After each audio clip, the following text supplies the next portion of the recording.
because they're Muslims.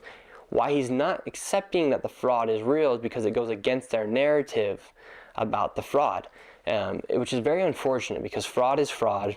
No matter how you want to put it, fraud is fraud.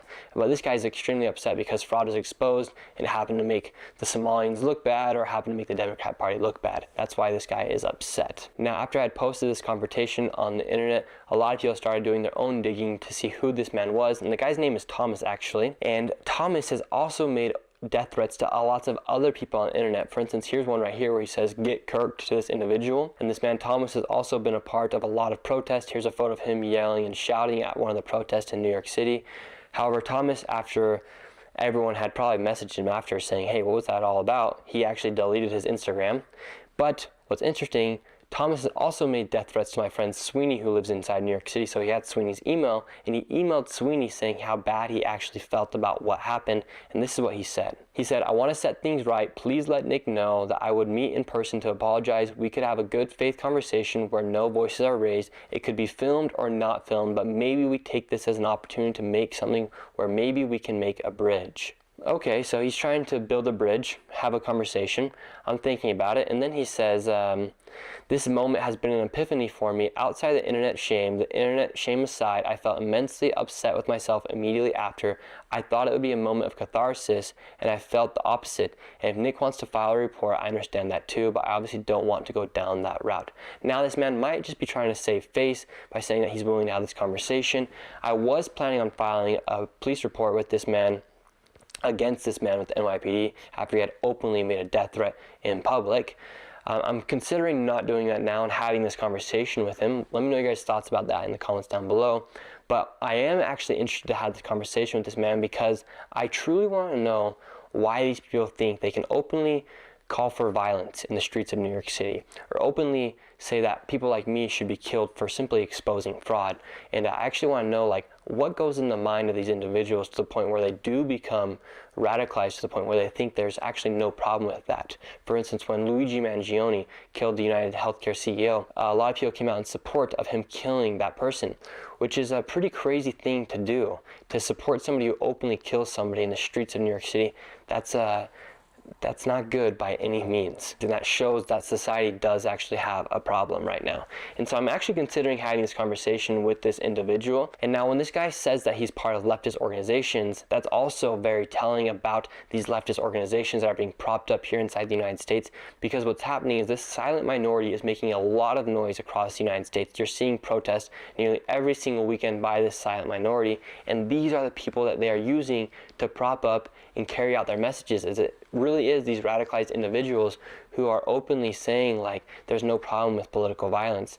And something that was super telling to me about this movement by the left, for instance, is when I went to the State of the Union. And when I went to the State of the Union, there's very few times when Republicans and Democrats come together on something. However, there was one time when President Trump said something and left and right both stood up. And that's when he says that we do not condone, we do not support political violence. And everyone stood up except for a few individuals, and all these individuals happened to be on the left. And one of those individuals was Ilhan Omar. Instead of standing up, she sat down saying, and that says that she does condone political violence, that she does support political violence. So when you think about these people who these leftist individuals, these radicalized individuals are listening to, it's people like Ilhan Omar, for instance, who actually condone political violence, which is very concerning to think that you do have a small minority of people, even if it's 0.1%, that is 300,000 people who believe it's all right to kill their opposition, for instance, which is very concerning. It only takes one person to do a bad thing, and that's something that we're all forgetting. It's not just 1%, it could just be 0.1%. Even if it is 0.05%, that is still a lot of people. That's what's crazy about what's going on here inside the United States with these radicalized individuals, for instance. Now let me know what you guys think I should do. Should I have this conversation with this man or not? Could be a good time to actually build a bridge like he said, and I would be interested to hear what he has to say. Now let me know your thoughts, and we're going to get back to the normal programming very, very soon. Thank you all so much for watching, and subscribe to not miss what's coming next.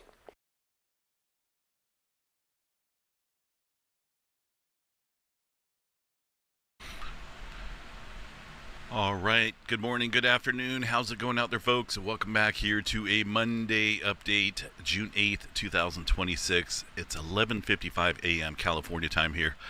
Latest activity on the earthquake 3D globe shows looks like a little 1.3 up in Texas, but we do have some larger movement happening out here around the Cuba area within the last hour. This one, a 6.1 earthquake here. We're starting to see a decent amount of earthquake uptick here across the planet in the last couple days. West of Havana, that is 6 miles deep here. There's a subduction zone that sits to the south here. There's a couple different areas around the northern area of the Caribbean plate. But this region here, kind of a rare area to see some earthquake activity of this size. In fact, I pulled up the history model in terms of recent history since about the year 1000 or so. Doesn't mean that every earthquake is reported, but there was only one reported earthquake here in the same area just outside of Havana, a little bit closer to Havana, of a 6.0 back in 1880. So a little on the rare side in terms of larger movement for this area. And I did get some reports of people feeling it throughout Florida. Look at this felt report map up here. We'll go ahead and zoom out from the USGS, and as you can see, man, not too often you get shaking reported out in Florida, but looks like all over the place there in Florida reported some light shaking. Nothing big, no strong shaking, but that's quite a distance away from the 6.1 that struck here. Fortunately, this was offshore, a good distance and away from Havana, but startling some nerves out there around the Florida area with some light shaking being reported. Now this is 16 miles deep here. I believe there's a trough zone right around this area. Let me see if the USGS put out any notification on this. As far as a statement goes, I don't see any statement. Normally they'll put a little summary of what they think happened here, but yeah, just even looking at their regional information map here, as far as historical data goes, most of that's down south here along the plate boundary. This is going to be the Caribbean plate here, and of course anywhere along a major plate boundary, you're going to have large earthquakes. But up here, yeah, a little rare. There was only that one earthquake here, maybe a smaller one up northwest of today's event. So definitely an interesting month so far. 6.1. As far as the Philippines activity goes, man, I've seen quite a few videos floating around there of some damage. Even a school presentation there got interrupted from that 7.8 earthquake yesterday. Big earthquake out there in the Philippines, southern Philippines. That I still think it was a little bit bigger than a 7.8, but that's definitely one of the more larger quakes out here for this area. 34 miles deep for that 7.8. We got 39 earthquakes, or 39, technically 38 aftershocks here. The main quake's going to make it the first one. Largest so far, I believe, is going to be that 6.5. About an hour and a half or so following the 7.8 there in the Philippines from yesterday. Overnight, let's see if we got any larger movement overnight. Looks like there was a 5.6 just after midnight here and a 5.5. Quite a few fives. So far, we got 3 6-pointers from the 7.8. The current earthquake activity coming in is a 5.1 right now. This is very typical for this size of a magnitude, but I'll continue to watch that. Let's say another 24 hours or so. We got to watch the window of uncertainty in terms of whether this is it or not, in terms of if we're looking at anything larger or if this is just going to be your typical aftershock sequence and then eventually it's going to die down here completely. Could be weeks, months down the road. But I like to watch for these events here where, similar to like the Kamchatka area up here last year in July when we had that 8.8. They had a bunch of 6s, and then they had a big 7.4, and everyone thought that was it. I didn't. I honestly thought there was something else brewing because of the way the aftershock sequence was coming in. And then even following that 7.4, we started getting multiple 6s, and then 10 days later, following that 7.4, we had an 8.8 earthquake up here. I don't see that with this area. Doesn't mean it's not possible. In fact, I believe an 8.3 struck out here to the west of the activity that we seen here yesterday.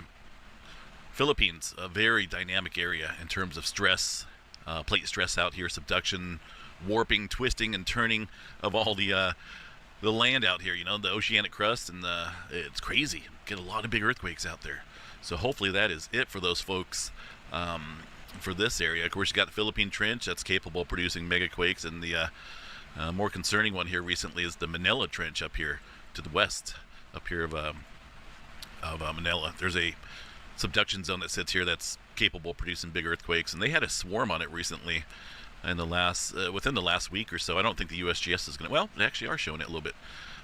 Little swarm on that subduction zone there of the Manila Trench, and that's concerning because this area is capable, and I believe it's stressed enough or has built up slip to produce a big earthquake. And they, like I said, they had a swarm on it, more than what the USGS is showing here. There was quite a few more threes in there. USGS normally only covers 4.5 and above for the international community, but they threw in a couple fours there. For now, that looks like it's quiet. Let me double check that. Yeah, I don't see a whole lot of activity up north. Just big cluster going on there of aftershock activity. And, what the USGS here is reporting is only a fraction of the aftershock activity. I'm sure there's quite a few more smaller fours and hundreds of threes, and then who knows how many twos and ones and whatnot. Continuing to watch that area. That was a decent size event for sure. That was a big one, and if I recall, I think that's the biggest earthquake here so far this year. Let's take a look here and see what we got for 6.0 and above. I'm going to go back here to the 1st of January. I wonder if they fixed up their mistake from yesterday. I want to go look here real quick because they typed in that it happened in 2024. Let's go see. It was in their little summary right here. Yes, they did. They fixed it.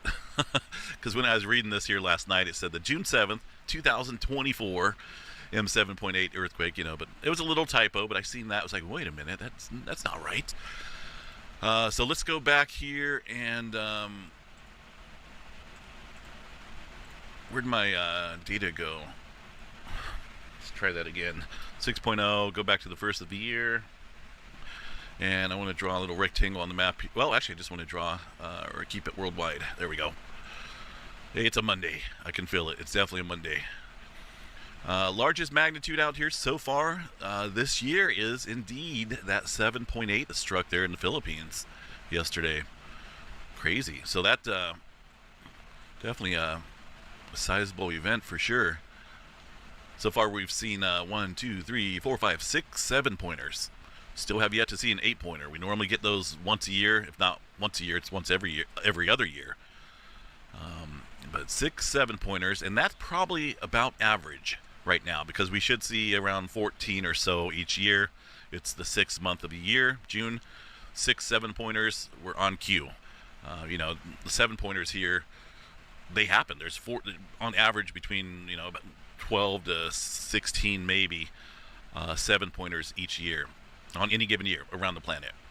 So it may seem like this is something rare, but it's unfortunately very populated area that felt it around here. So making a lot of news, and I definitely seen a couple scary videos out there of that shaking, some building collapses. Not good. There was that 7-point. What was up here? That was a 6.4 on the Philippine Trench. There's been a couple deep earthquakes there to the Philippine Trench here recently, but this area up here, I believe, had that 7.5 last year.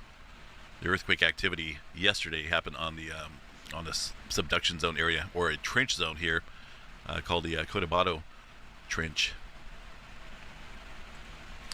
So continuing to see aftershock activity there. Got big movement over around the Cuba area. That's just a little odd to be off the plate boundary like that. I do think this area is highly stressed. If you go back and look here at the last, it's been the last couple weeks or so, we've had some decent movement here across the Middle American Trench.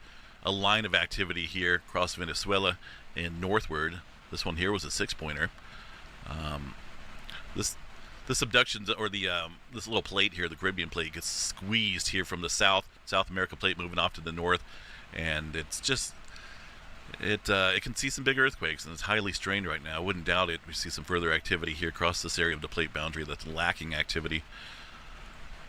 Let's see what we got for the states up here. Some movement out around the New Madrid seismic zone. That's from yesterday. A couple other smaller quakes out there in the Great Smoky Mountains around Tennessee. Oil fields of Texas still rocking and rolling. Nothing new there. West Coast, California. See if we got any new activity to report here. Some movement out in Nevada this morning above the 2.5 level. Look at this earthquake here. South of the bay out on this fault system, coastal fault, 2.5 this morning. Nothing big, but that's A little interesting quake. Don't really recall seeing much activity out here recently. But nothing big. Some movement on the Hayward Fault there from yesterday, a little 2.2. Northern California, pretty quiet, not a whole lot going on. Same for the Washington area. Let's see what we got up there across Japan. Japan's gone awfully quiet up here for some reason. And no unusual migration here of pressure or stress around the area where the 7.8 struck yesterday. A lot of times when there are big earthquakes, you'll see kind of a pressure gradient, or a transfer of pressure, if you will, to a certain region nearby, and I don't see any signs of that happening right now.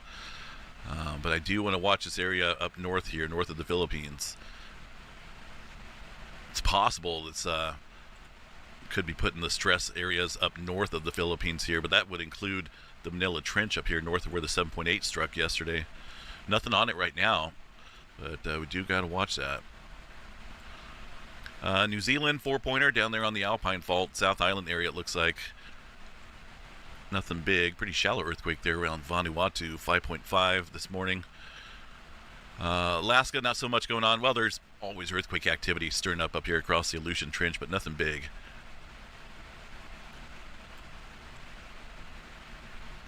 Some further activity way south here on that triple point boundary. 5.5 USGS, they are reporting that. Looks like it's a little bit further west than the earthquake 3D globe. That's down there on the southern mid-Atlantic ridge. Nothing big going on out there for now, but we'll continue to watch this and monitor things. Space weather activity down into the B flare category. Potentially, though, tonight could see the aurora stir up again. Well, did they really stir up here a couple nights ago when they said they were? I don't think so. Some people saw auroras, not so many in respect to what they were forecasting, but we do have that in the forecast here for tonight.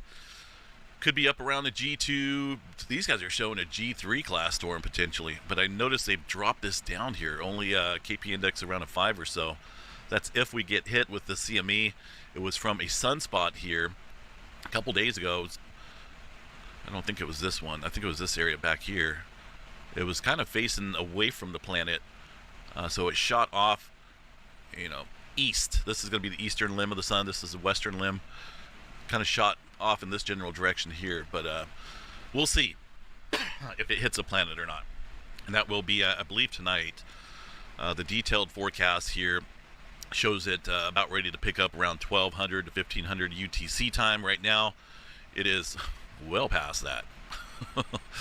It's almost, it's 1900, 1910. So we are technically in this zone. Where'd it go? Did we miss it already? I think it missed us. Let's go check out the high-speed solar wind stream data here. I would say, looking at the data, that it missed us. I don't see any signs. Not even like a glancing blow where the CME would almost sideswipe the Earth here. Not happening. The BZ component here is wide open, so any aurora activity or any solar activity, whether it's plasma from the CME or the high-speed solar wind stream, that would amplify the auroras here with the BZ component wide open like that. But nothing's coming in. The density's low. The speed is way down there in the lower 400s, mid 400s or so. And looking at the time frame where we're supposed to be, we're way past the this area. So either it's arriving late or it completely missed us. And I think I called this here yesterday or following that CME when it popped, just the way the models were showing it, just barely clipping the planet. It was going to be an all or nothing type event. Well, I think we got nothing. So, yeah, not good. I mean, for the aurora watchers, that's not good. No major solar flares happening. In fact, the flare threat is dropping, I believe. Let's see what we got for the magnetogram images. Got this area a little bit more into the open view of things, and I'm really not all that impressed with this area up here. All these other sunspots, fairly stable. Really stable. So, I don't even know if I would pick one if you twisted my arm. I might just make you twist my other arm, and then I'd have to pick one. So, I guess if I had to choose which one to watch here for some flaring, it'd probably be this area back here on the eastern limb. But even so, it's not all that complex. So the flare threat right now should be around 1% chance there for X flare. These guys still sticking with 10%, but I'm sure they'll update this soon. M flare around 20 to 30%. Looking at that magnetogram image, I don't see anything that would harbor 55% chance there for M flare. C flare, I mean, we're down in the B flare category right now, so thinking about 75% chance there for a C flare.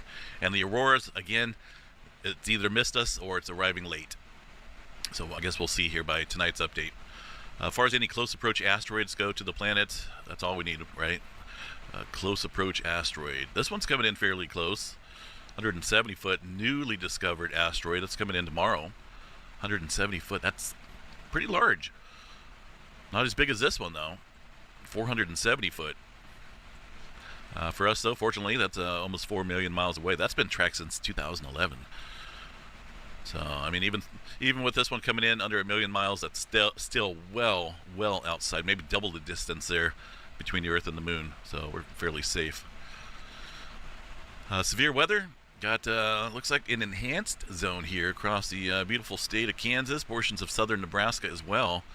Tornado potential there in eastern Colorado. Some of those tornadoes could be strong if they develop. Big time wind threat there across northern Kansas, and got some hail included in there as well. So all forms of severe weather possible on the table across those regions. This is for Tuesday. It looks like the Dakotas area getting in on some tornado potential. Well up into Canada as well. I should say way up into Canada as well. It just doesn't show it here on the map because the Storm Prediction Center doesn't cover it. Potential for big time wind damage and big time hail. Crazy. All right.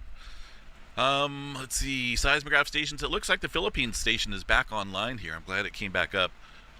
A couple earthquakes showing up there. Those look like the 4 or 5 pointers that are coming in here in the last hour or so. The last one there, 5.1. That was at 11:29 though. This year's more recent, just about 15 minutes or so ago. So it does look like there's some activity coming in there to the Philippines that the USGS is not covering. But you can always check out the EMSC model here and see what we got. Felt earthquake in Greece. But yeah, these purple circles are some of the newer, more recent ones. I think those are the lower 4s that are coming in here to this seismograph station.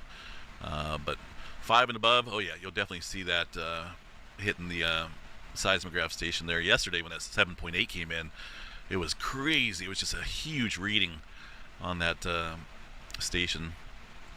I still think it was a little bit bigger than a 7.8, but anyway, we'll continue to watch things out here, folks, around the Philippines. Keep an eye here for some stress potential.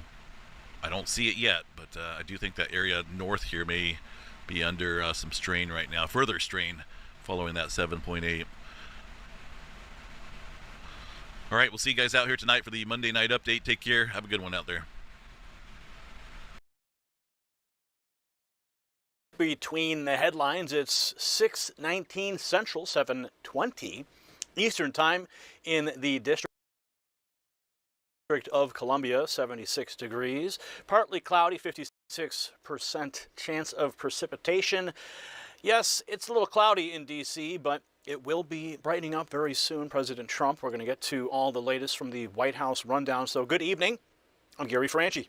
Next News Network, Chief White House Correspondent, delivering the latest White House news from the past 24 hours in partnership with our streaming partner, Trump Daily Post. Well, tonight, the big story from the White House is the Trump administration's aggressive response to the New World screwworm threat, alongside a full presidential schedule from Bedminster that includes a tele-rally and the president's trip to New York for the NBA Finals. The White House focus today is squarely on what Republicans are calling the Biden bug, formerly known as the New World screwworm. The Trump administration is combating the Biden bug, formerly known as the New World screwworm. You see, these cases are a direct result of Biden's failed border policies, which allowed unchecked migration and no vetting process for animals. For more than 30 years, this parasitic fly was eradicated from the continental United States and contained in South America. The containment barrier that protected the United States for decades eroded under the Biden administration. The White House-backed response is immediate and forceful. The administration has appointed John Bellinger as the USDA's new senior advisor for New World Screwworm Preparedness. They formed a unified incident command team with the Texas Animal Health Commission and deployed Animal and Plant Health Inspection Service rapid response teams. The response also includes control zones, expanded surveillance, and the release of millions of sterile male flies. That's each week to collapse the pest population. The bottom line from the administration is clear. The New World Screwworm spent 30 years moving south under Biden. It turned around and started moving north. The Trump administration is now working closely with ranchers, farmers, and government officials because protecting American agriculture is not optional. It is essential. And the White House also emphasizes that early treated animals recover fully and remain safe for the food supply, meaning there is no food safety issue. And according to the daily guidance, President Trump, he spent the morning and executive time in Bedminster, New Jersey, scheduled to participate in a 5:30 p.m. tele-rally from Bedminster before departing for New York City, where he is set to attend the NBA Finals at Madison Square Garden tonight. The schedule projects exactly what this White House wants to show: a president working through major national challenges, speaking directly to the American people, and remaining visible on the public stage. And the broader message from the White House remains one of America First momentum. The administration continues highlighting strong economic messaging, including the May jobs report and the working family tax relief, while today's dominant development is the administration's rapid action to protect U.S. agriculture and hold the line after the failure of the previous administration. And from the pool report, the White House press pool, they were traveling ahead of the president to New York City this afternoon after a brief Secret Service security check in Bedminster. So taken together, the last 24 hours show a White House centered on action, accountability, and visible presidential leadership, confronting a cross-border agriculture threat, coordinating response teams, and keeping the president actively engaged with both supporters and the country at large. And with that, our White House update is complete. Let's turn now to the rest of tonight's top stories, what we're looking at. Big news out of South Carolina. If you've been tracking us on X, then you know exactly what's going on. We're going to get to all the details in that hot primary for the governor's office. And a surprise message from one of the candidates who could very well be the next governor from South Carolina. We're honored for that message. Also, we're going to talk about what's going on in California. President Trump has had enough, and there is massive news out of California with respect to that election.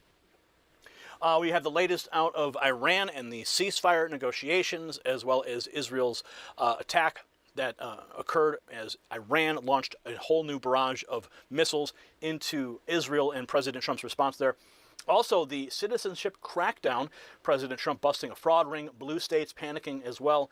Also, there's a massive ICE surge that's about to take place in New York. We have the governor's response as well as the broader response that will be taking place nationwide. Of course, blue states are a little nervous because they need those illegal aliens, of course, right? They need them in their states so that they can continue their fraud operations and continue to prop up the vote, right? We're also going to talk about that screw worm and Canada's response.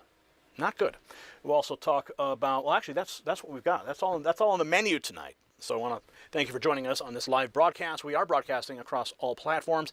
You can find us at Next News on X, as well as at Trump Daily Posts. Glad to be over there as well. And we are on YouTube. That's one of our primary locations for the past 15 years since this channel began, right after the 2012 election cycle. And also on Rumble and now on Kick. Yes, you can get your kicks with the Next News Network on Kick. All right, so Brian, let's get at it. We got a lot of news we're going to be covering. No more time to waste because the news waits for no man. And of course, our system is deciding that it's not wanting to cooperate. So let's go ahead and make sure everything is cooperating. I will, let's see if we can get the system up and running. No, it doesn't want to play ball. Okay, well, we're going to get this working for you in just a moment. And you never know exactly what piece of the technology that you rely on is going to cause you the most pain. And right now, I think it's coming online. Is it? Oh, yes, it is coming online. And we're going to make sure that we have our audio lined up for you too. Is it coming through? Is our audio coming through? Apparently not, so let's go ahead and make sure that audio is lined up. I should have done this before we went live, but sometimes we're just in such a hurry to get the news out to you guys that we kind of skip a few steps, but that's all part of the process. You guys are watching it live. Okay. Oh, that doesn't sound very good, Brian. That doesn't sound very good at all. Let's try this. No. I wonder, should I perhaps maybe reboot the... Okay, so, all right, so there may be some radio silence here for a minute as I reboot our audio device. I think I just simply have to... All right. Okay, here we go.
One, two, three. Can you hear me now?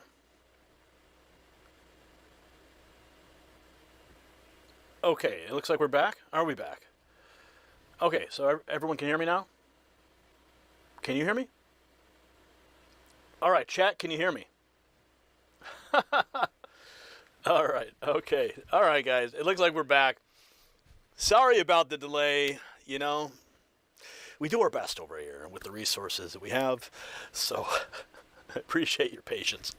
Okay. Brian, I'm ready.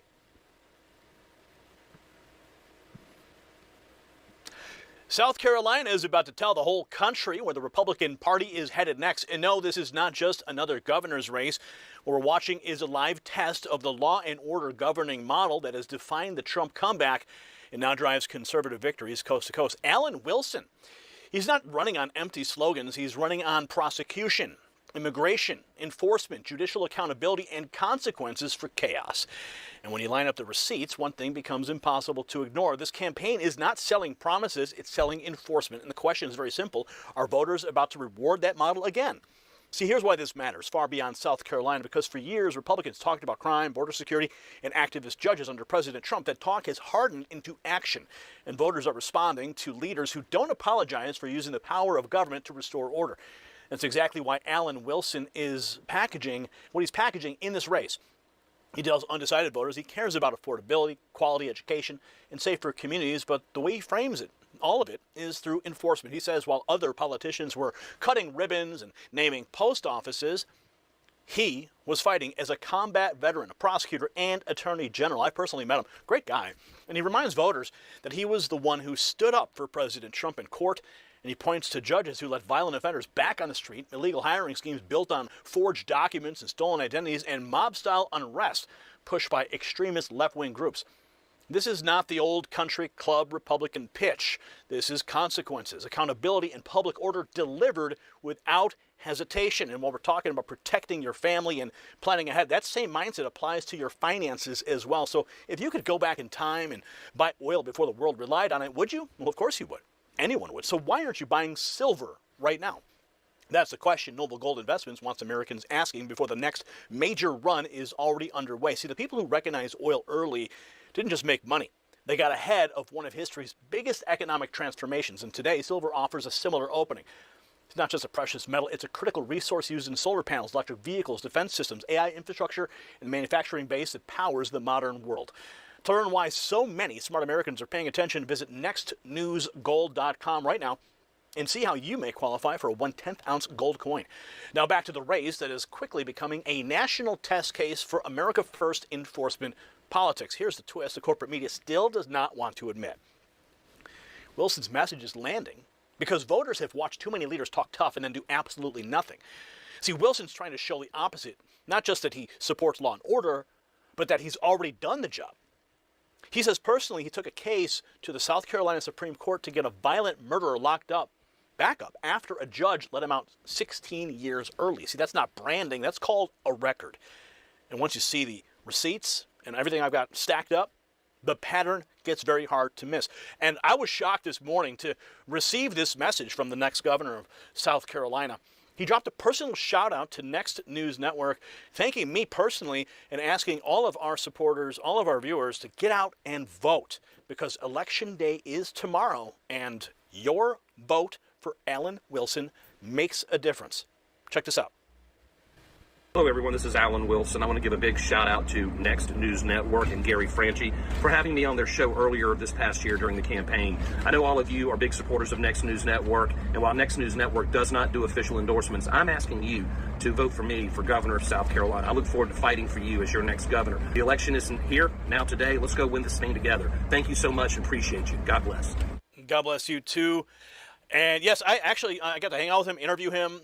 We went to an event at a Cambodian Buddhist temple, actually. If you were following any of my Cambodian coverage, I was there with him at a temple, and it was just a remarkable event. So I got to really connect with him. So he didn't just ask for our support, he's showing exactly how he'd govern. Watch him lay down the law and warn left-wing agitators that South Carolina won't tolerate mob rule. This from Colin Rugg, posting that the South Carolina AG, Alan Wilson, threatens to throw extremist left-leaning groups in prison if they bring chaos to his state. The statement comes as Wilson leads a coalition of 19 state AGs in support of Trump's deployment of the National Guard. Now, in my interview with him, I specifically asked him about this and how he would support President Trump's move. But of course, he says it here, we will not tolerate mob rule. Check this out. Earlier, my office put out a public safety advisory regarding upcoming protests going on around the country that are going to be coordinated with extremist left-leaning groups that are here to disrupt and vandalize local communities. I'm here to say to those people, if you come to South Carolina, if you attack law enforcement, if you attack people, if you destroy property, if you're disruptive and violent, we will come after you, we will put you in jail, we will prosecute you. There is no room for outside agitators in South Carolina. Play stupid games, you will win stupid prizes. And while we may not officially endorse candidates, I mean, sometimes we just have to come out and say, yeah, you know what? You got to get out and vote for this guy. I appreciate the couch. But hey, so that was Wilson in full prosecutor mode, promising jail for rioters. And next he makes a broader case for governor, saying while other politicians played games, he was the one fighting for families and standing with Trump. Here's one of his posts at this debate, and he just knocked the socks off of all his opponents. Check this out. Good evening. I'm Alan Wilson, and I would like to start by saying, first of all, thank you to those of you who have already decided to support me in the race for governor. I would now like to speak to those of you who remain undecided. The concerns and issues that you have are the same ones that I have. Issues like affordability, quality education, and safer communities. These are important to me. While some of my opponents have been out cutting ribbons and naming post offices, I have been fighting for you as a combat veteran, as a prosecutor, and as an attorney general. I'm the only person here who had the courage to stand up and support President Trump in court. I promise you, if you elect me governor, I will bring that same fight and that same spirit to the office.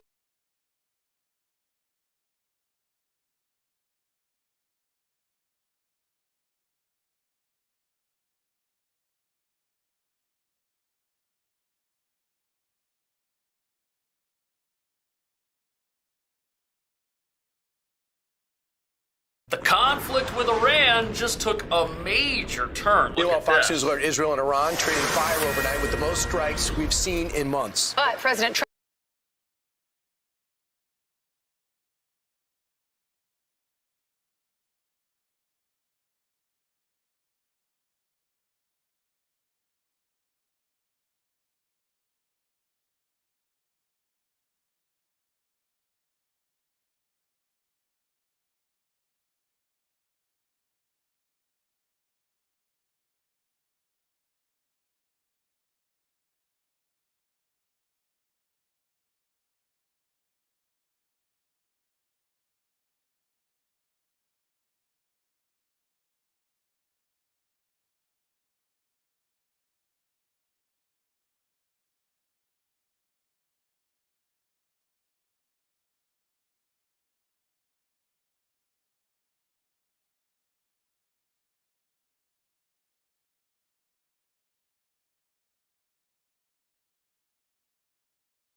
Some of my opponents have been out cutting ribbons and naming post offices.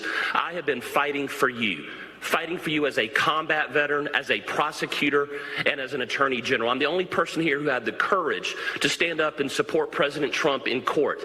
I promise you, if you elect me governor, I will bring that same fight and that same spirit to the office of governor. Thank you. And in my interview with him, he explicitly told me how much he personally spent. I think it was about $150,000 of his own money defending his law license. They were trying to strip it from him because he was standing with President Trump on elections, and they just were relentless. They're trying to take him out, but he's still standing. And he argued that he's a fighter in the race, not just another ribbon-cutting career politician. Now he gets specific, taking aim at the South Carolina broken judicial system, pushing a plan to make judges answer to the people. And that's exactly what we need, judicial accountability. As the only person on this stage who's actually prosecuted cases in front of judges, had to defend and protect victims from judges, and defend all of your constitutional rights, no one has more of a vested interest in how judges are selected. I've spent the better part of 15 years advocating for judicial selection reform. I've written op-eds. I've lobbied the legislature. In fact, they did the most reform 2 years ago. It wasn't far enough. I agree with what Rahm said. We didn't go far enough. But it was because of my efforts 2 years ago that we got some reform. As governor, I would advocate for a system where the governor has complete nominating authority over the people who select judicial nominees. Let the legislature up or down vote the judges, but if you get bad judges who are letting violent criminals out that are killing and hurting people, you can go to your House member and complain, but there's only one governor you can blame for the nomination to begin with. So after calling for real judicial accountability, he brings receipts. Here we go, straight at a debate rival over a judge who let a violent murderer out early in the Supreme Court fight to lock him back up. In all due respect, you're talking out of both sides of your mouth. You claim you're not a career politician, but you were elected in 2004, and if you're elected governor, you will be in your 80s when you leave office. That is, by definition, a career politician. Ralph, you attack me for saying something nice about a judicial candidate. I had to go to the Supreme Court because a judge you voted for let a violent murderer out of prison 16 years earlier, and I had to go to the Supreme Court and argue that case myself to get him locked back up. Thank you for your service. Wow. So that clash made his closing argument clear. When the system failed, he stepped in and fought. Now we shift from the debate stage to the ground game as he works the final day of the bus tour, kicking off the last day of his bus tour in our backyard in West Columbia. Tomorrow's the day. Let's finish strong. So he's on the campaign trail right now. Here he is. This is a report from, let's see, criminal networks use forged documents. This is a major case involving illegal aliens, stolen identities, and prosecutors going after the criminal network behind it. He had this to say: criminal networks use forged documents, stolen identities to put illegal aliens to work, even rehiring the same person under multiple identities. Real Americans in South Carolina were the victims. We're following the facts and going to prosecute those responsible. This just shows that he's doing the work. Attorney General Alan Wilson explained the two managers not only failed to verify employee IDs, but helped the workers use forged identities to gain employment. For instance, hiring the same person 2 or 3 times with 2 or 3 different identities because they haven't gotten the paperwork right. That kind of information. That is what we are targeting. As a byproduct of those arrests, Wilson says Immigration and Customs Enforcement, or ICE, also detained 48 workers for alleged immigration violations. So I want to make it clear, we are not targeting communities because of what you look like or where you work. We're targeting specific conduct. We're following the facts of that conduct, and if it leads us to a crime, we're going to prosecute that crime. Officials say many of the fake documents used the names, dates of birth, and social security numbers of real U.S. citizens. There was a real problem with the fact that just with a few $100s, people could get fake licenses, fake social security cards, LPRs, and other identification documents, in many instances of real Americans whose identities are being stolen. So that shows you he's out there. He's doing the work. Crackdown focus on protecting South Carolinians from fraud and lawlessness. Now compare that with the Democrat side of the aisle. Footage of Charleston County Democrat Party Chairman and gubernatorial candidate William Mullins McLeod, Jr. during a wild arrest. Charleston County Democrat Party Chairman, current South Carolina Governor candidate William Mullins McLeod, went on an insane, unhinged rant, screamed profanities, threatened to kick the teeth in of rivals, and yelled at cops. At the time, he was charged with public disorderly conduct and was allegedly high on drugs. This looks like this is the video from the police cruiser. Oh, boy. If this is going where I think it could be heading, I think I just figured out that the President of the United States is my cousin. Okay, so trust me, at this point, nothing is crazier than you and me either being related or you being not guilty. Okay, that's just the way my brain has been trained. Either you and me are related or you're not guilty. That's the only way to get from me in this ass police car that, oh, by the way, is owned by the finest city in America. Okay, so it's not the car, it's the people with those guns and badges that make it corrupt. Because the cars that look just like this, when they take the people's $9 billion door to door, Ben, door to door, and I know where some of that cash is. But I got to ask somebody that's extremely close to me, that name you do not know, whether I have his permission to tell the world. That secret may remain buried, and that's fine with me, because I can take you out if I need to down the road real soon. Or in the morning I wake up and there will be a fair and just equitable. See, equitable remedy is the court where there's no jury. You follow me?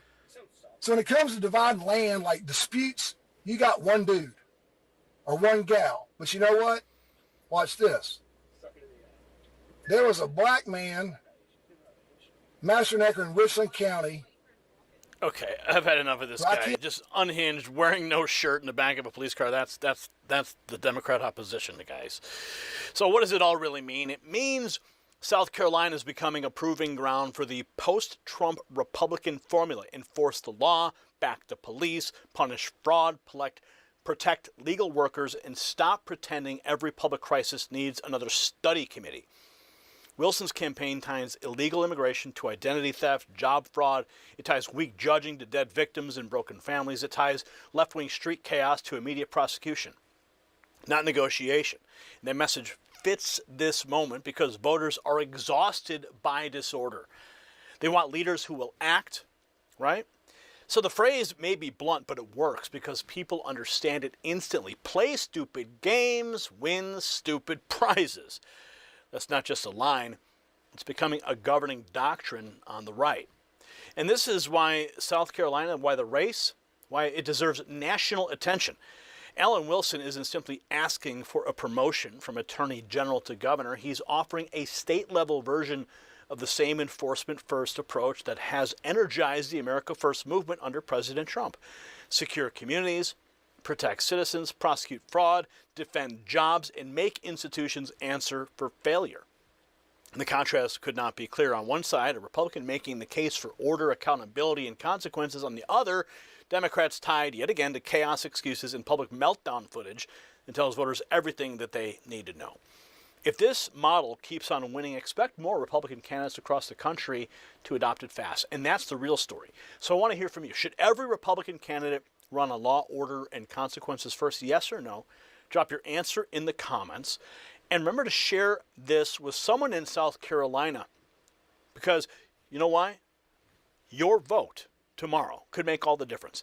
And if you're new here, subscribe to the Next News Network for the stories that the left-wing media will never tell you straight. Most importantly, though, text the words raw feed to that number on the screen, 844-840-4963. That's how we cut out the middleman and go direct, right to you. Right, when the algorithm decides to show you CNN or MSNBC spin, or the notifications never arrive, I will send them to you direct. And make sure you celebrate America 250 with us. It's right around the corner, folks. Check out the merch shelf below this video. Pick up something you like, and let's celebrate together.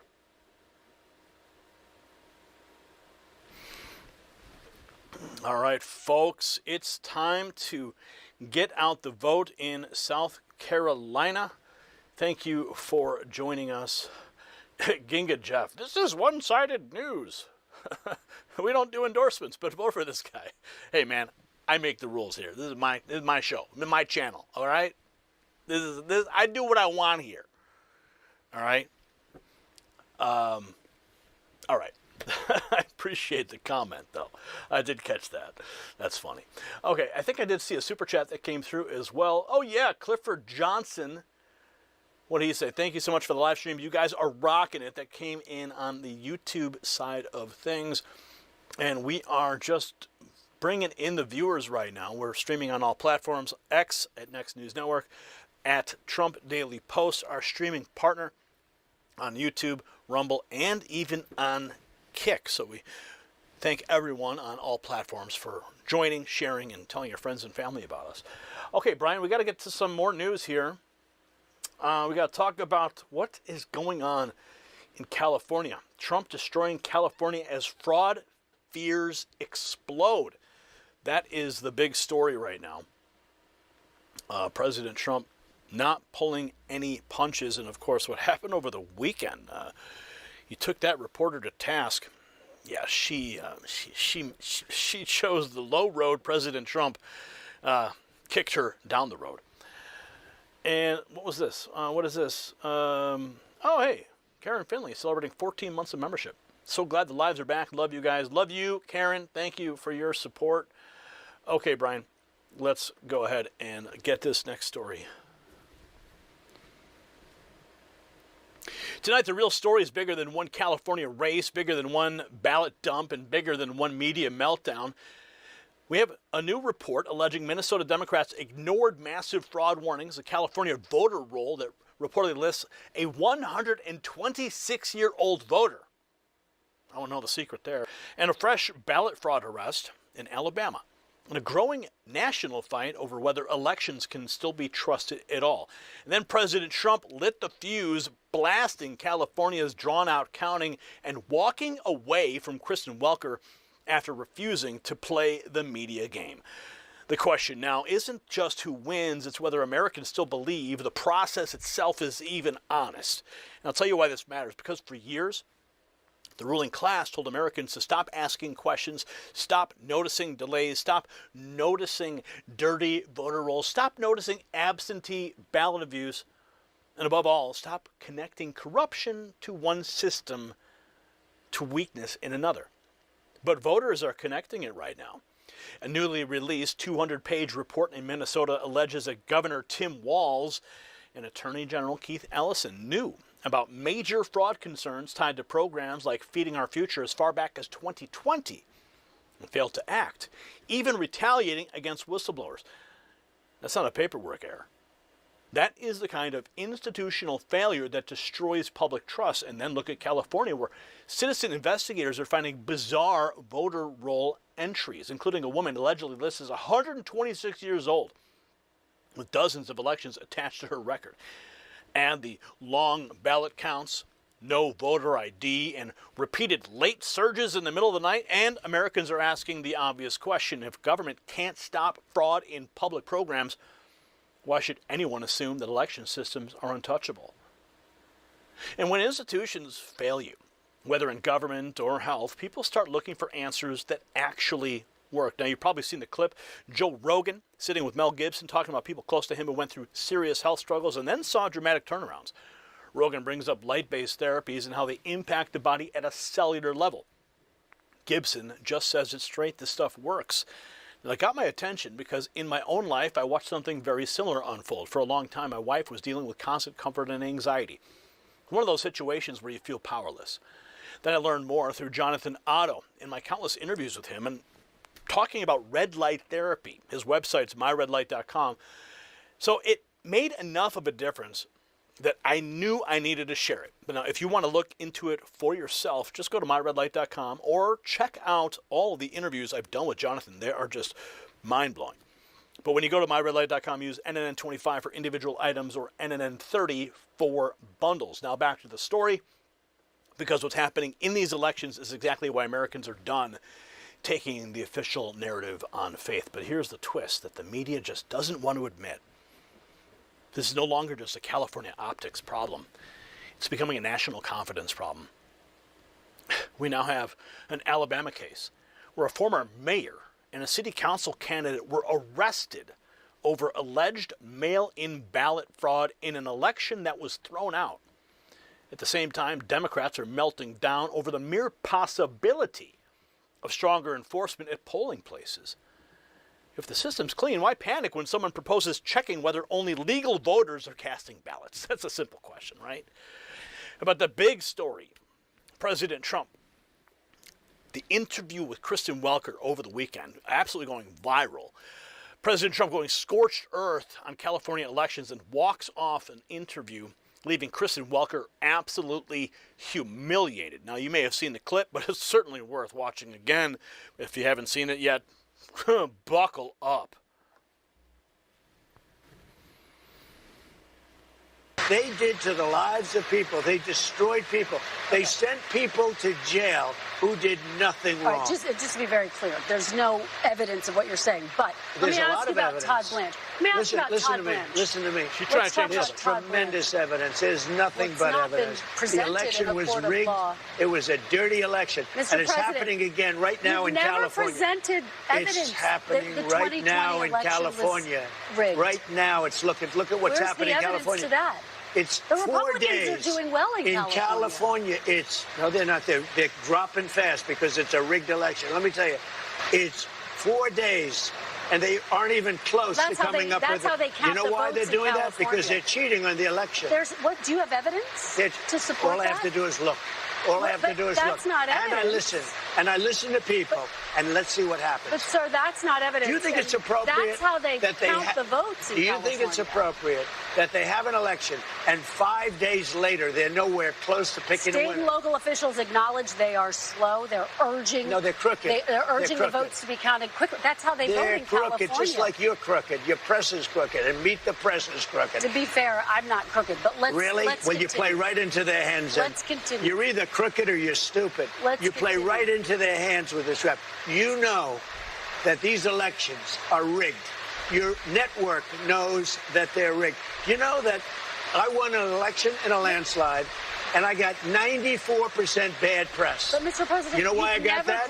Because you have no credibility. But you've never presented evidence that it was rigged. Let's keep talking about. I want to talk about Todd You Blanche. have more evidence. There's more evidence than ever presented. Let's talk about your elections in this country. We're like a third world country. But, sir, your elections are crooked, and you're crooked, and Meet the Press is crooked, and so is ABC and CBS and CNN. But, Mr. President, you're one-sided crooked networks. All right, let's call it quits because I've had enough. Thank you, darling. Have a good time. Mr. President, let's please. I traveled all the way to Wisconsin. I've sat in the rain with you. I know. I've sat in the rain with you for an hour, on and off in the rain, and I've given you enough time. You ought to straighten out your press because you know what? A country can never be great with a dishonest press. Listen, we traveled all the way to Wisconsin for this interview.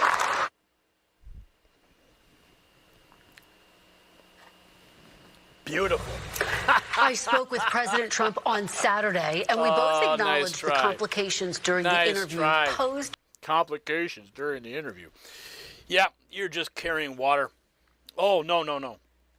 Oh, election fraud. Oh, 2020 stolen. Blah, blah, blah. Yeah, no such evidence. Yeah, the whole thing was rigged.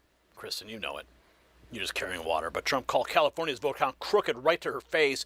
Now let's go to Minnesota, where 200-page report says Tim Walz and Keith Ellison saw fraud warnings early, did nothing. A newly released 200-page report is putting Minnesota's top Democrats under intense scrutiny. Reports allege Walz and Ellison were aware of major fraud concerns tied to programs like Feeding Our Future as far back as 2020, but failed to act on warning signs and in some cases retaliated against whistleblowers. Listen. The earth-shattering report accuses Minnesota Governor Tim Walz and Attorney General Keith Ellison of knowing about fraud as far back as 2020 and ignoring or retaliating against whistleblowers. We had the $250 million takedown of the Feeding Our Futures campaign in Minnesota, which was supposed to be money for feeding our children. We've convicted 77 people involved in that campaign. Just the other month, back in Minnesota, a $90 million fraud against autism centers for our most vulnerable children. The 200-page report says Minnesota state officials ignored warning signs about the fraud and even tried to cover it up. Walz claims he worked to find corruption through additional audits. The buck stops with me. And as I know, some of you will take that as an open invitation to play politics with every incident of fraud that takes place here in Minnesota, even though I have to tell you, the statistics show it's happening in red states more than here. But so be it. Yeah, sure. The report says Minnesota officials dismissed fraud probes. It says they feared accusations of racism. The committee says that Ellison met with people from Feeding Our Future, including those later convicted of fraud. Now, the House this week is again focusing on fraud via legislation. One bill up this week cracks down on ghost students and fraud in student aid programs. Yeah, the fraud's everywhere. Elections, Minnesota, showing what happens when Democrats look the other way out in California. A citizen journalist knocking on one door and finds a so-called registered voter listed at 126 years old. Trump Daily Post dropping this bomb from Nick Shirley. He found a 126-year-old registered voter in California. They're mailing ballots to dead people and illegals. Then ballots get harvested and dumped late. California is gone. Thank God for Nick Shirley. So how old is this person who's eligible to vote here inside the United States, inside the state of California? 126 based on the Secretary of State. And this is Doris. Yeah. And now we're going to see if Doris is home. Hey, Doris? She's right here. Yes. Hello, Doris. Yes. How are you doing? I'm good. We're just going through the voting rolls here, and we're just confirming anybody who's above the age of 100 years old. And right here it says you're 126 years old. No, you got the wrong house. That's a lie. Are you Doris Wood? Yeah, but you got the wrong house. I'm Doris Wood, but you got the wrong place. That's the wrong information, all that stuff. No, that's wrong. Oh, here, I can show you if you like. No, it's just that it's wrong. How come you think here in California they're just messing up on all these voting rolls here? I don't know, because I don't know what you're talking about. Yeah, it says you voted in 51 elections, Doris. No, not me. Really? I'm not no 100-something years old. I know. I said I wasn't. I just want to make sure you're not 126 years old. No, I'm not. Yeah, it really does say you're 126 years old here. No. Says, Who did this be 126? That don't even make sense. I know. That's what the Secretary of State says. Well, the Secretary of State is wrong. Okay, well. Put it like this: I was born in 1940, so you figure that out. All right, Doris. You have a good evening. I'll let you figure that out. I was born in 1940. So the bogus voter record is exactly why Californians don't trust the rolls. The next report gets even uglier. Questions about homeless registrations and late vote surge in the LA mayor's race. Again, Trump Daily Post dropping this bomb. Thousands of homeless may be fueling Nathaya Rahman's impossible late vote surge in LA. Voter fraud was just busted on Skid Row. California refuses to clean its voter rolls and no voter ID. That is why nobody trusts their elections anymore. Look at this. By about 3,000 votes into that critical second place spot. If Rahman holds on to her lead, she'll advance to the runoff election against Mayor Karen Bass in the fall. Now, before the ballot dump yesterday, Spencer Pratt posted in part, writing, "We've got all the way till July 6th to keep counting. They're not the only ones who know where to find votes." Now, moments after the new numbers came in, Mayor Karen Bass's campaign released a statement attacking Rahman and labeling Rahman her general election opponent, seemingly ruling out a Pratt comeback. A Bass spokesperson writing, "We look forward to winning a contest against an opponent who allows encampments near schools and fights against hiring more cops, yet is MIA on saving Hollywood jobs and fighting back when ICE invades LA." Now, on Friday, we interacted with an assistant U.S. attorney inside the ballot counting facility here. The DOJ says he was observing, and the first assistant U.S. attorney in LA, Bill Asaley, says California has refused to give the federal government its voter rolls and allows first-time voters to use IDs like gym and debit cards. Asaley also writes, California allows third parties to collect and turn in ballots on voters' behalf, a practice known as ballot harvesting with few restrictions. This makes it difficult to track who actually received, completed, and submitted each ballot. Now, Asaley says there are ongoing voter fraud investigations here in Southern California. He points to a recent woman who was arrested for allegedly paying people on Skid Row to register to vote. Bill, Dana. Matt Finn, thank you. Nice to see you. So the Skid Row scheme sounds familiar. It should roll back to tape 2010 when Kamala Harris didn't get elected. Didn't get declared the winner for weeks after late mail ballots out of Los Angeles wiped out her opponent's lead. Flashback 2010. Weeks after Election Day, Kamala Harris won California's Attorney General race by less than 1% after a surge of mail-in ballots from Los Angeles.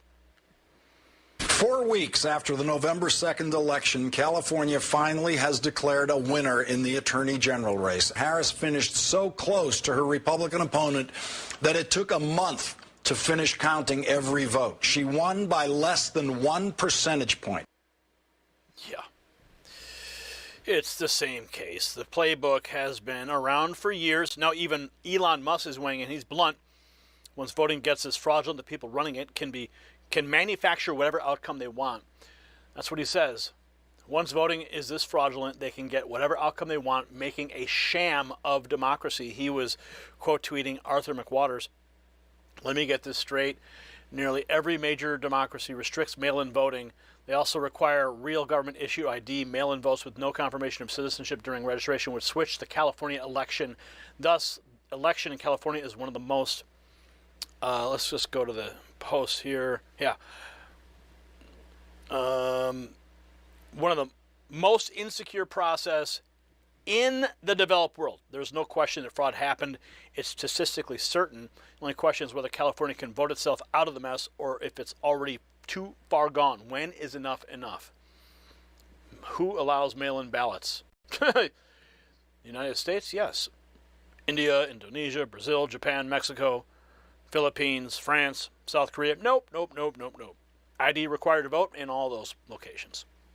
You tell me, right?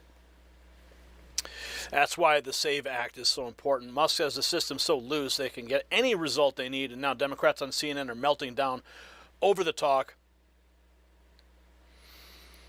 Over talk that Bill Plute could use ICE to stop non-citizens from getting anywhere near the polls.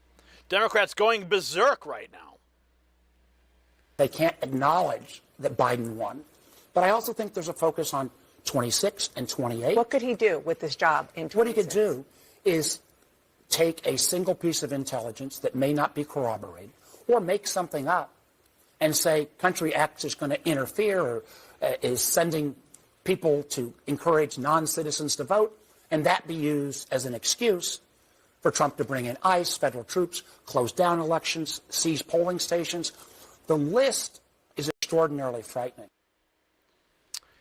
Oh, you mean you could manufacture evidence that there's foreign interference? Can that actually be done? Yeah. So left panics the second anyone talks about enforcing election law, and here's why. In Alabama, a former mayor and a city council candidate just got arrested on felony mail-in ballot fraud charges. Been accused of abusing absentee ballots. Attorney General Steve Marshall says Jacqueline Boone and Stephen Thigpen have been arrested. Boone is the former mayor of Fort Deposit. Thigpen ran for city council. Both were declared winners in the August 2025 municipal election. But that election was thrown out over voting irregularities, and a special election was held in January 2026. Now, if convicted, each could face anywhere from a year and a day up to 10 years in prison. Oh, but of course, no such thing as voter fraud, right? No such thing as mail-in ballot fraud. And this is what it really means. The fraud story and the election integrity story are now merging into one giant test of public trust. Americans are seeing reports of abuse in state programs, arrests tied to absentee ballots, bizarre voter roll entries, and election counts that drag on for days or weeks. Even if every delayed ballot is processed under state law, the perception damage is enormous. Every extra day invites suspicion. Every rotten roll entry raises new doubts. Every institutional cover-up makes the next official reassurance sound weaker. Elon Musk putting it bluntly, once voting is this fraudulent, they can get whatever outcome they want, making a sham of democracy. And that is why President Trump's attack on California hit so hard. He said what millions already believe. Confidence in the process is collapsing. And that's the takeaway tonight. The issue is not just one race or one county or one headline. The issue is whether the American people can even trust systems run by officials who too often ignore warnings, excuse failure, punish whistleblowers, and sneer at citizens for noticing obvious problems. President Trump is right to confront it head on because restoring faith in elections is not optional in a republic. It is the foundation. If California wants confidence, clean the rolls, count faster, enforce the law, require real verification. If Democrats hate that message, maybe they should ask themselves why basic transparency makes them so nervous. Drop your comment below. Tell us what you think. Should every state require voter ID and clean voter rolls before the next election? Yes or no? If you believe that Americans deserve honest elections and accountable government, share this report. Subscribe to Next News and keep standing for truth, law, and America first. And if you haven't done so, that secret number you see right there on the screen, well, congratulations, you made it to the end of the video. Text raw feed to 844-840-4963. That's how we cut out the middleman and go direct to you with the news and information that you depend on. Don't wait for YouTube to ignore you or the algorithm to deceive you. I'll go direct to your phone with a message every night. And celebrate America 250 with us. It's right around the corner. Gear up at the Next News merch shelf below this video and pick out something you like.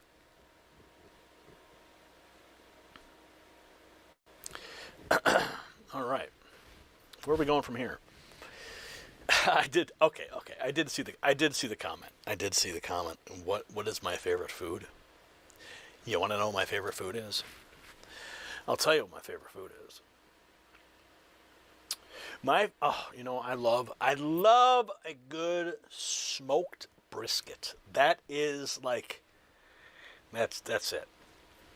Or home run in pizza. Yeah, that's another one.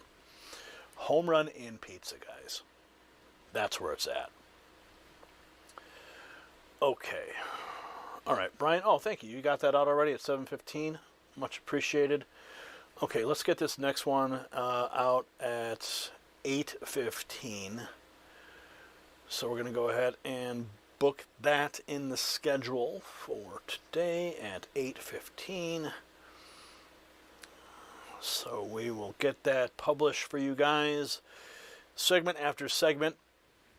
As we report, they get published, but you see it here live. So thank you for joining us. We are streaming live on X at Next News Network and with our streaming partner, Trump Daily Post, as well as on our flagship YouTube channel.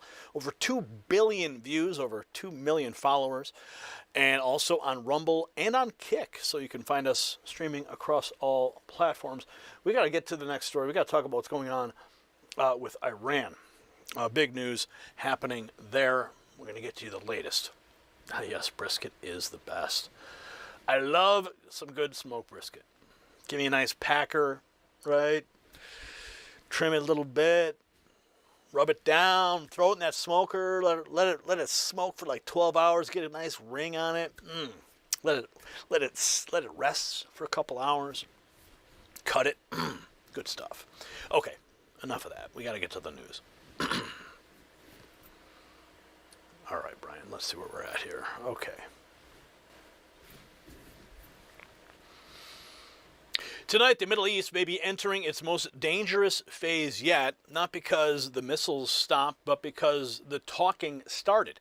Iran launched ballistic missiles at Israel. Israel struck back, and President Trump stepped in with a blunt message. Enough. Get back to the table. And suddenly the headlines look like total chaos. Shooting, threats, warnings, negotiations, all at the same time. But this is where it gets serious. When enemies are still armed, still angry, and suddenly discussing terms, that's often the last mile before either peace or a much bigger war. So the question is quite simple. Is President Trump forcing an off-ramp, or are we one misstep from total escalation? See, this is the part the corporate media will never explain clearly. What we're watching is not random confusion. It looks contradictory because both sides are trying to convert military pressure into political leverage. Iran launched waves of ballistic missiles, with Israeli officials warning that even a handful of those weapons could wipe out neighborhoods and kill masses of civilians. Israel then signaled, as it always does, that it will not sit back and absorb terror. But President Trump, acting like the adult in the room, cut through all the noise. His message has been consistent. You fired your missiles, that's enough. Now get back to the table and make a deal. It matters because the Trump administration is not offering weakness, not offering another Obama-style cash palette disaster, and not rewarding terror before results. This is America First clarity. Not sanctions relief up front, no blank checks, no nuclear weapons.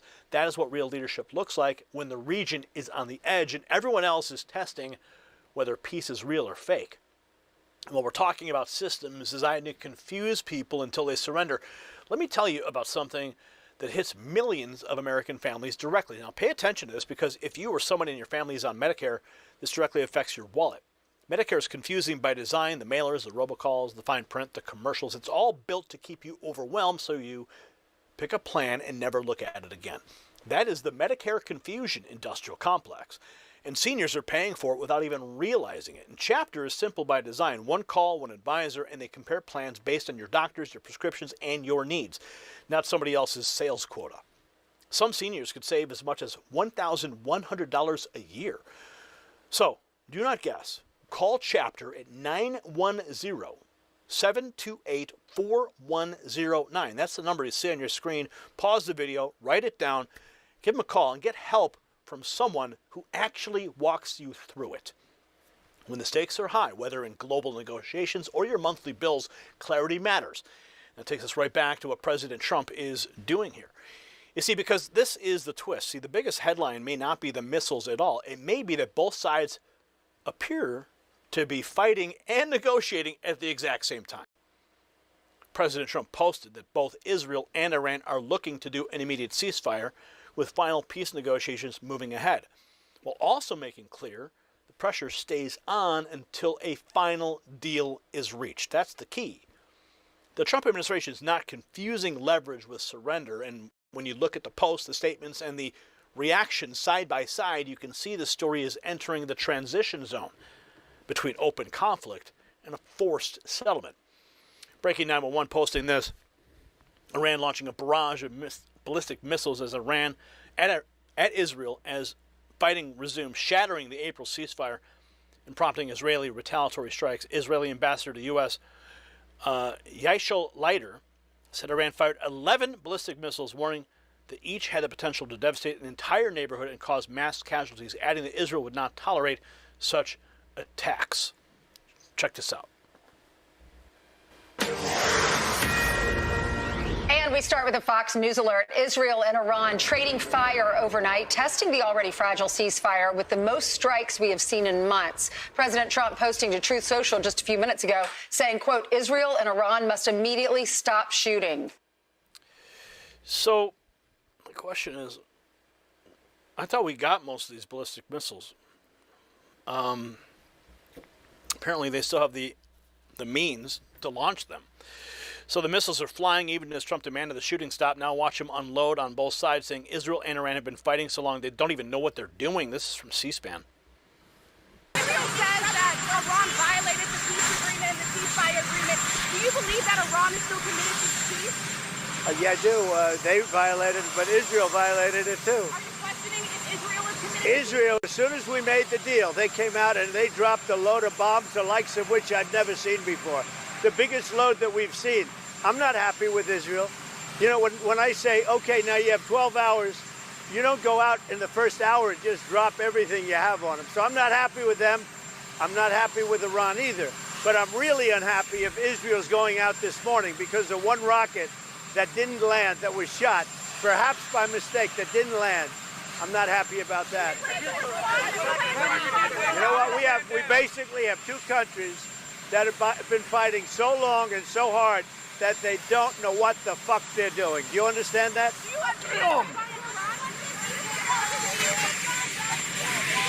President Trump dropping the F-bomb. He didn't just vent, he moved to lock in a ceasefire. Next to his Truth Social post, laying out immediate talks and makes clear the blockade stays put until there's a final deal. He said both sides, Israel and Iran, are looking to do an immediate ceasefire. Final negotiations on peace are proceeding, subject to ignorance or stupidity getting in its way. The blockade will remain in place and in full force in effect until a final deal is reached. Things should move quickly. Thank you for your attention to this matter, President Donald J. Trump. So, the Post setting the term ceasefire now. Pressure stays on. Next, Trey Yanks reports that Iran is halting attacks after Trump's demand, with the regime looking boxed in. Negotiations on peace are proceeding. Chief Foreign Correspondent Trey Yanks was talking to the president. He is live in Tel Aviv with the latest. Hey, Trey.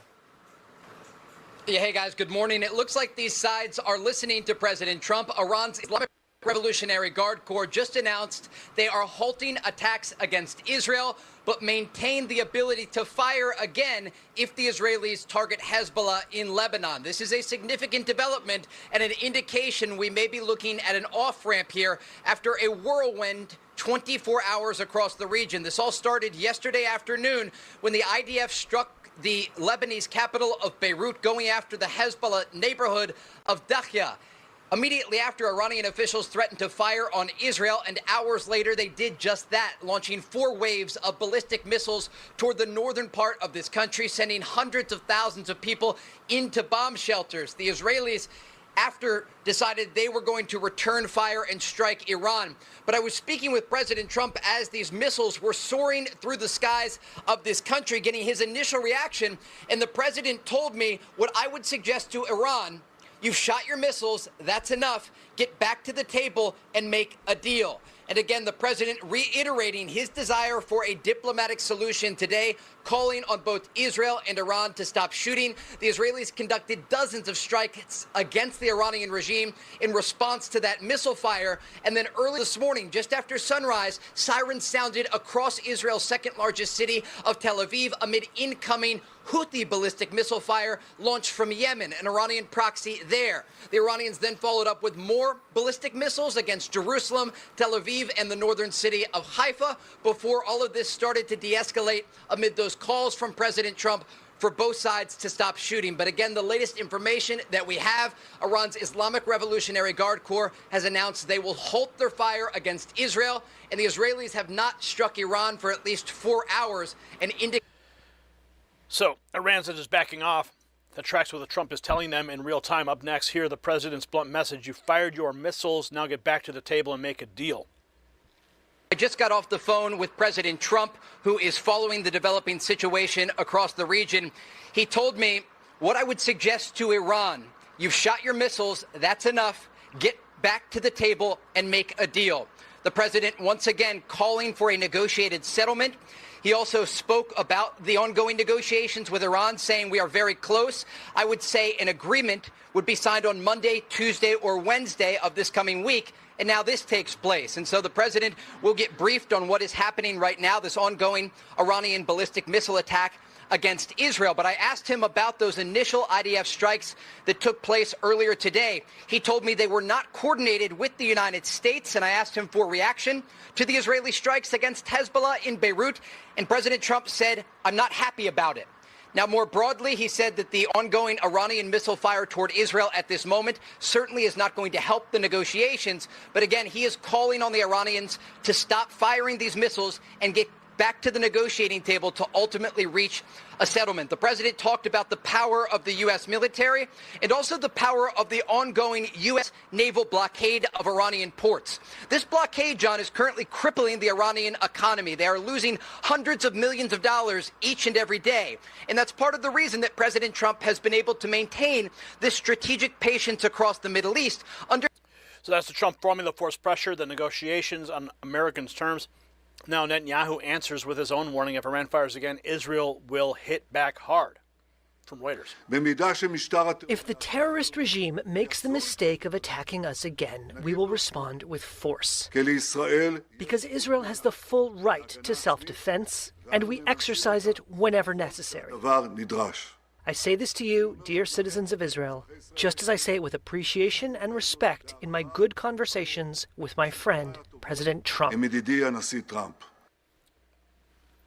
So he says any new attacks will get forceful response. Meanwhile, one of the regime figures threatening America and Israel reportedly didn't make it through the day. This from World News. IRGC chief Ahmed Vahidi, who vowed yesterday to turn the Gulf of Oman into a graveyard for the U.S. Navy and end Israel's existence, apparently has been killed in Israeli airstrikes today. So after that reported strike on an IRGC chief, the leverage gets even clearer. Trump shuts the door on the Obama playbook and says there will be no sanctions relief or frozen assets up front. Do you know where all of Iran's nuclear material is? Yes. Yes. Would you unfreeze any Iranian assets or lift any sanctions up front as a part of any deal?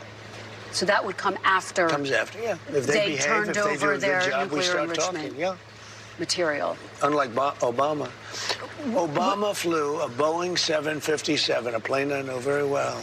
They took the seats out and they loaded it up with $1.7 billion in cash from the banks in Maryland and Virginia and D.C. They emptied out the banks, and they gave them 1.7 in green, and they gave them tens of billions of dollars, just kept giving them money, and it didn't work.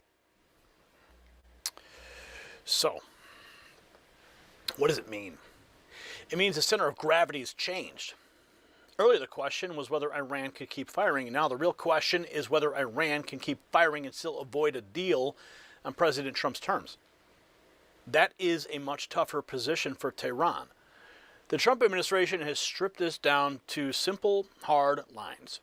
Stop shooting, no sanctions relief up front, no reward for bad behavior, and no path to a nuclear weapon.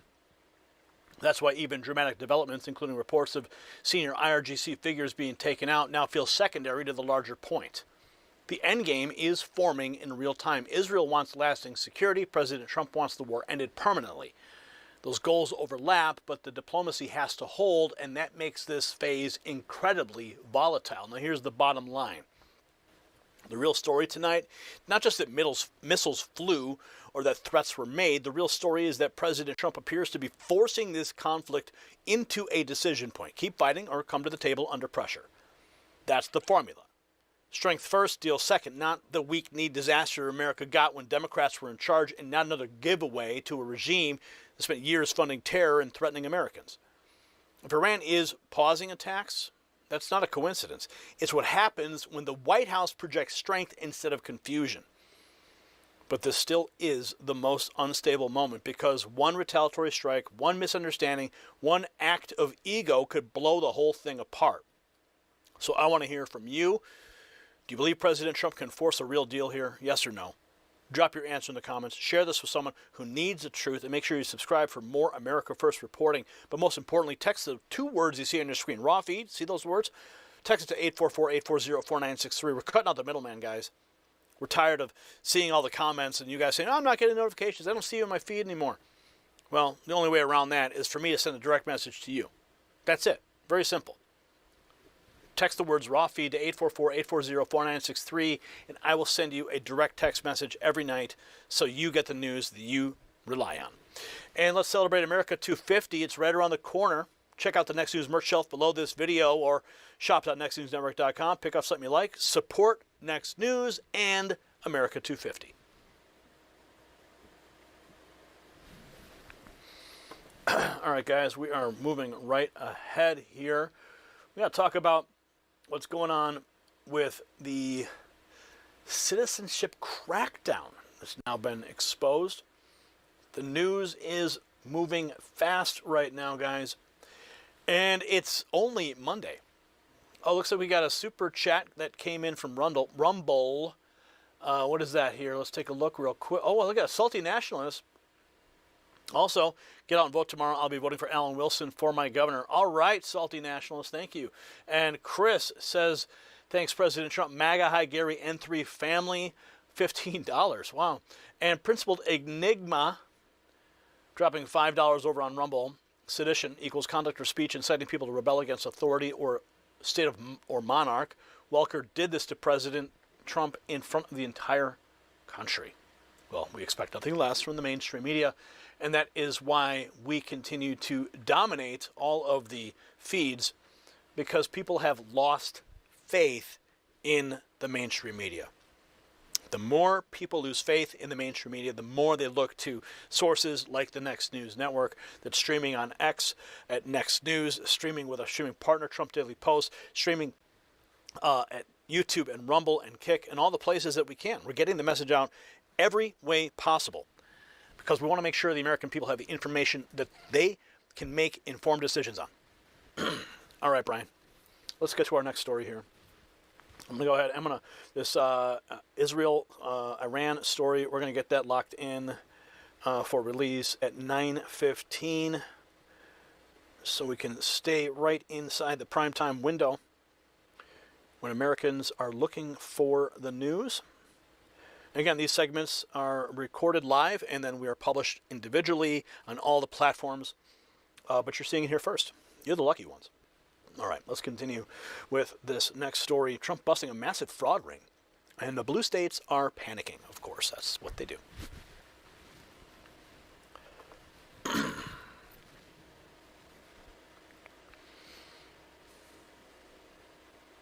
Right now, the Trump administration is making one thing clear. Fraud is no longer being treated like a paperwork problem.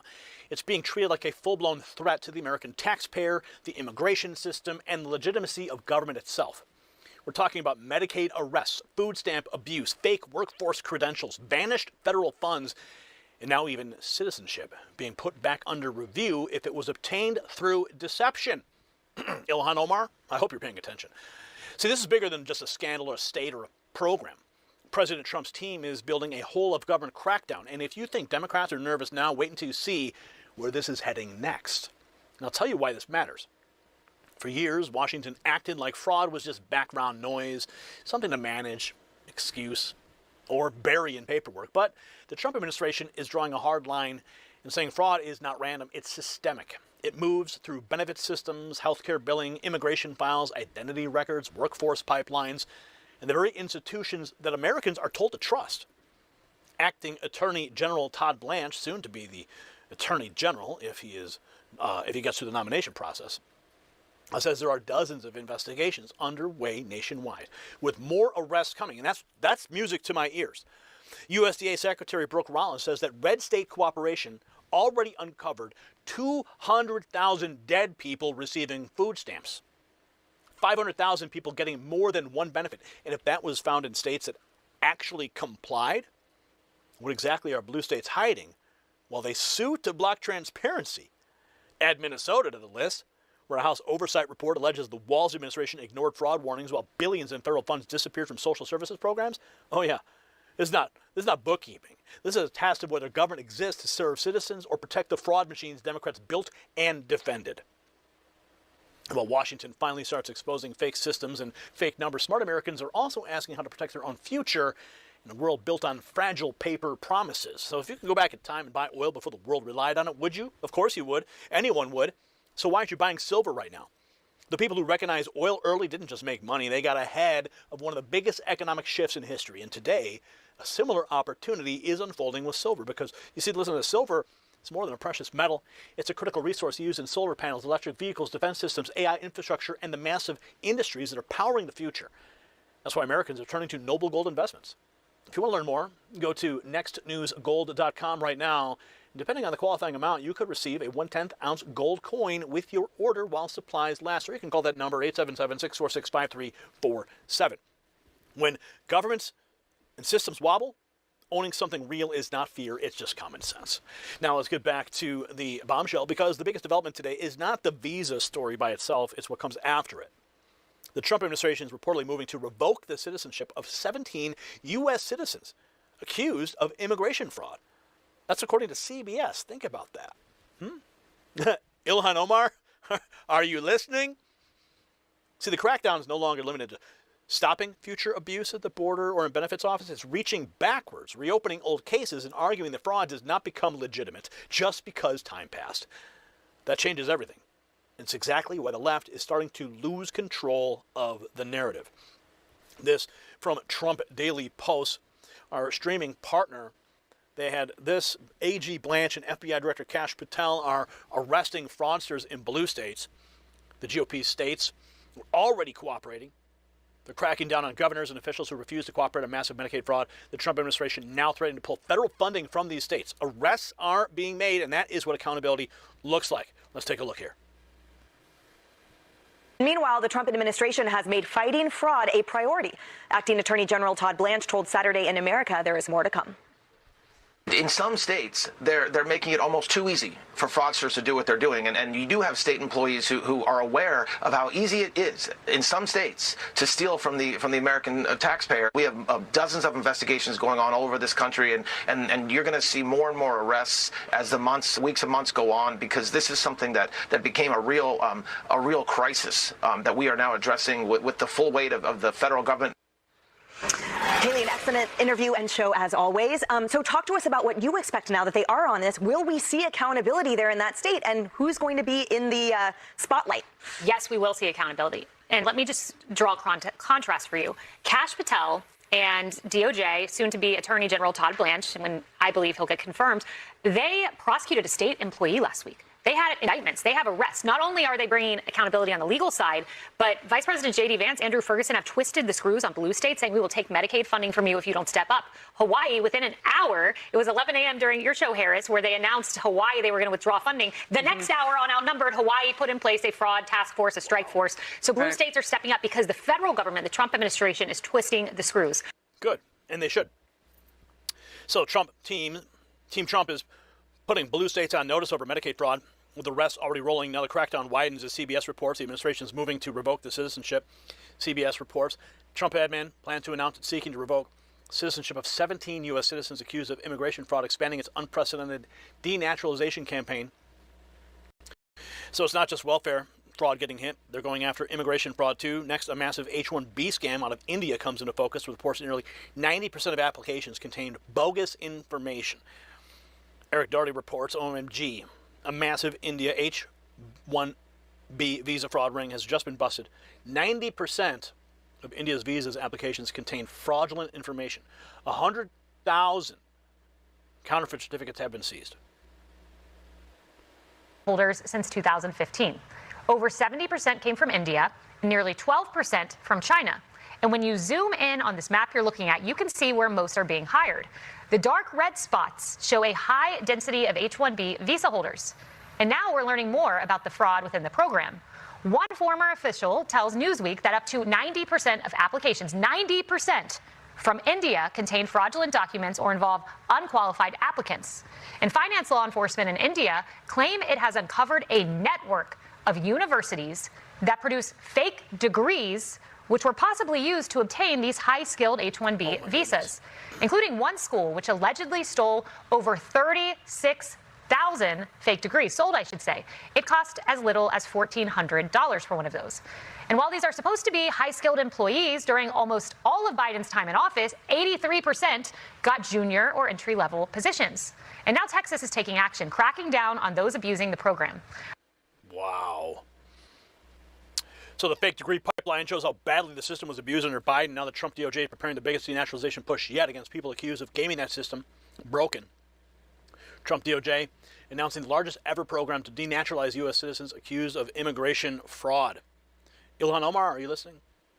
Yeah, well, absolutely. And that's one of the angles that we're looking at is the people who committed immigration fraud against our system and how do we denaturalize those people and send them back to where they came from. There's also, as you know, Will, under the Biden administration, there was a big blurring of the lines between illegal and legal immigration. The Biden administration would often take people who were coming in on fraudulent asylum claims, fraudulent refugee claims, and basically wave the magic wand of amnesty and say, we're not going to enforce the immigration laws against those people. The first thing, and maybe the most important thing that we did in the Trump administration is that we stopped that from happening, but then you still have a lot of people who benefited from that Biden administration amnesty program. We're trying to unwind as much of that as possible. We've already had some success, by the way, Will, despite the fact that left-wing radicals in the justice system, the court system, have tried to stop us. We have been able to denaturalize and actually unwind that temporary protected status, a lot of those fraudulent asylum claims. So that work has been happening, but it's going to keep on happening so long as Donald Trump is president. I think Minneapolis is the tip of the iceberg. Oh, yeah. I think there's sort of a good news, bad news situation in that, Will, which, you know, the good news is that we're stopping the fraud that's happening against the American taxpayer.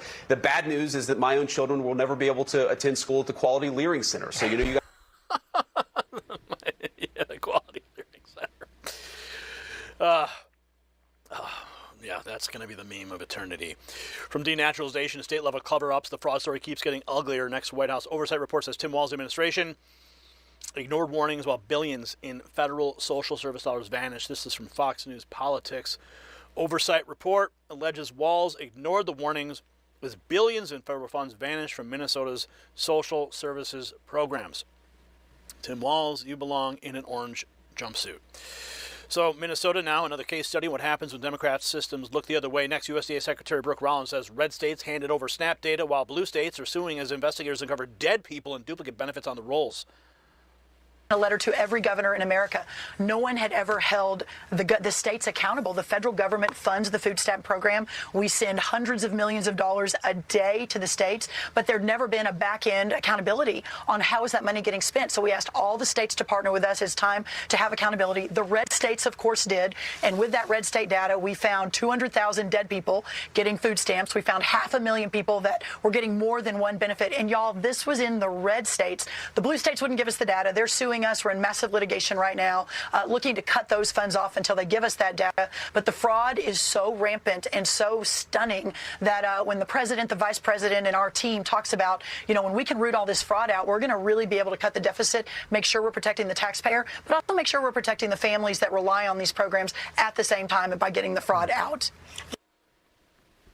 Getting the fraud out, that's what we need to do. So after Medicaid snap, the pattern same. Accountability from Trump, resistance from the left. Meanwhile, Hakeem Jeffries is melting down over Trump's D&I pick, Bill Plute, and openly hinting that he could hold up a FISA bill. Timu Obama, Hakeem Jeffries, is erupting in panic after learning Plute will be named acting director of national intelligence and could purge more deep staters or uncover election fraud. Let's go. There were already challenges as it related to extending foreign surveillance authority, given the refusal by the Trump administration to put into place the type of common sense reforms that would be designed to both promote our national security interests on the one hand, and on the other, protect the privacy and civil liberties of the American people. The negotiations prior to Trump's announcement with respect to Bill Pulte were already in a very sensitive place. And then Donald Trump, as he often does, tosses a hand grenade into those sensitive negotiations by elevating Bill Pulte as the Director of National Intelligence someone who's a political hack, a malignant clown, and he's woefully unqualified to serve in any position in the federal government, let alone as Acting Director of National Intelligence. So you let it expire? Would you let it expire? There are ongoing conversations being led by Jim Himes, but clearly to get to good faith negotiations, the effort to elevate Bill Pulte as the Acting Director of National Intelligence should be reversed immediately. And then let's see where we wind up at the end of the week. Oh, yeah. Let's see, huh? Let's see where we wind up. So, there you have it, right? What does it all mean, though? That's the question. It means fraud is becoming a governing framework for the Trump administration. Not a slogan, not a one-off task force, a framework. If a degree was fake, the visa gets questioned. If an identity was manipulated, the benefit gets cut off. If a state hid the records, federal money gets threatened. If citizenship was obtained through fraud, even that may be revisited. That's the escalation. The common thread is verification. Can the system prove who people are, what they qualified for, what they took, and whether government officials look the other way? Minnesota is the symbol. The H-1B story attacks the screening system. Denaturalization goes straight to the idea that the old fraud should stay protected forever. And the panic over Bill Pulte shows the deep state knows accountability may be coming to their side of the building, too. And that's why this story matters so much. President Trump's not just cleaning up one department, he's forcing a national reckoning with a question Washington avoided for years. How much of the system has been running on fraud fiction and deliberate blindness? Red states are cooperating, blue states are resisting, Democrats are suing, Hakeem Jeffries is melting down, and the more they panic, the more obvious it becomes this crackdown is hitting where it hurts. The former Biden years blurred lines, lowered standards, and rewarded abuse. The Trump administration is restoring standards, restoring consequences, and putting the American taxpayer first again. That's a win for law, a win for citizenship, and a win for every family that plays by the rules and expects government to do the same. If you want more reporting, the corporate media will never give you straight. Share this video, subscribe, comment below. Yes or no? Should any state that blocks anti-fraud investigations lose federal funding immediately? Let's have a conversation. And let's stay connected, too. We're cutting out the middleman here at the Next News Network. We're going direct, right to you. When the notifications never arrive, you know the ones that you look for? When our news drops? Or when you look for us on YouTube, but you just can't seem to find us because, oh, look, you search something and all you're getting is CNN, MSNBC? Well, that's why we set up this very special number for you. 844-840-4963. Thousands of patriots have already signed up, and it's remarkable to see how many people are getting on board to get the news and information that they deserve. The news and information that we present for you to make informed decisions. Just text the words raw feed to 844-840-4963. And let's celebrate America 250 together, shall we? Check out the merch shelf below this video or shop.nextnewsnetwork.com. Pick out something you like and let's celebrate together.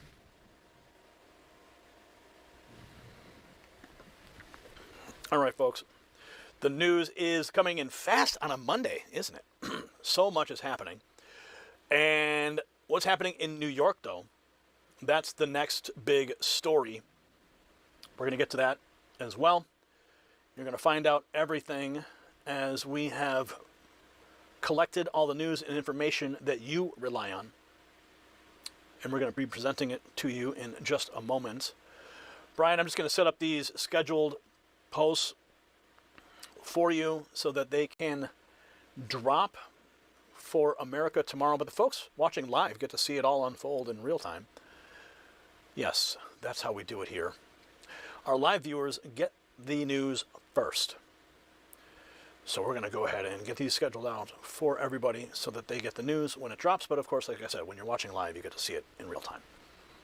Okay.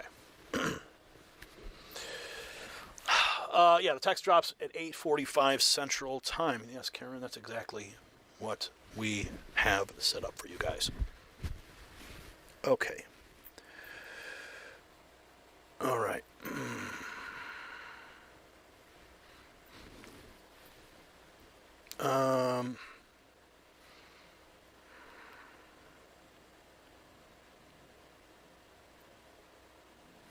All right.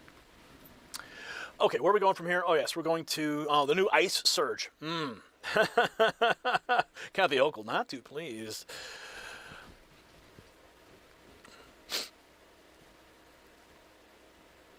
I'm ready, Brian.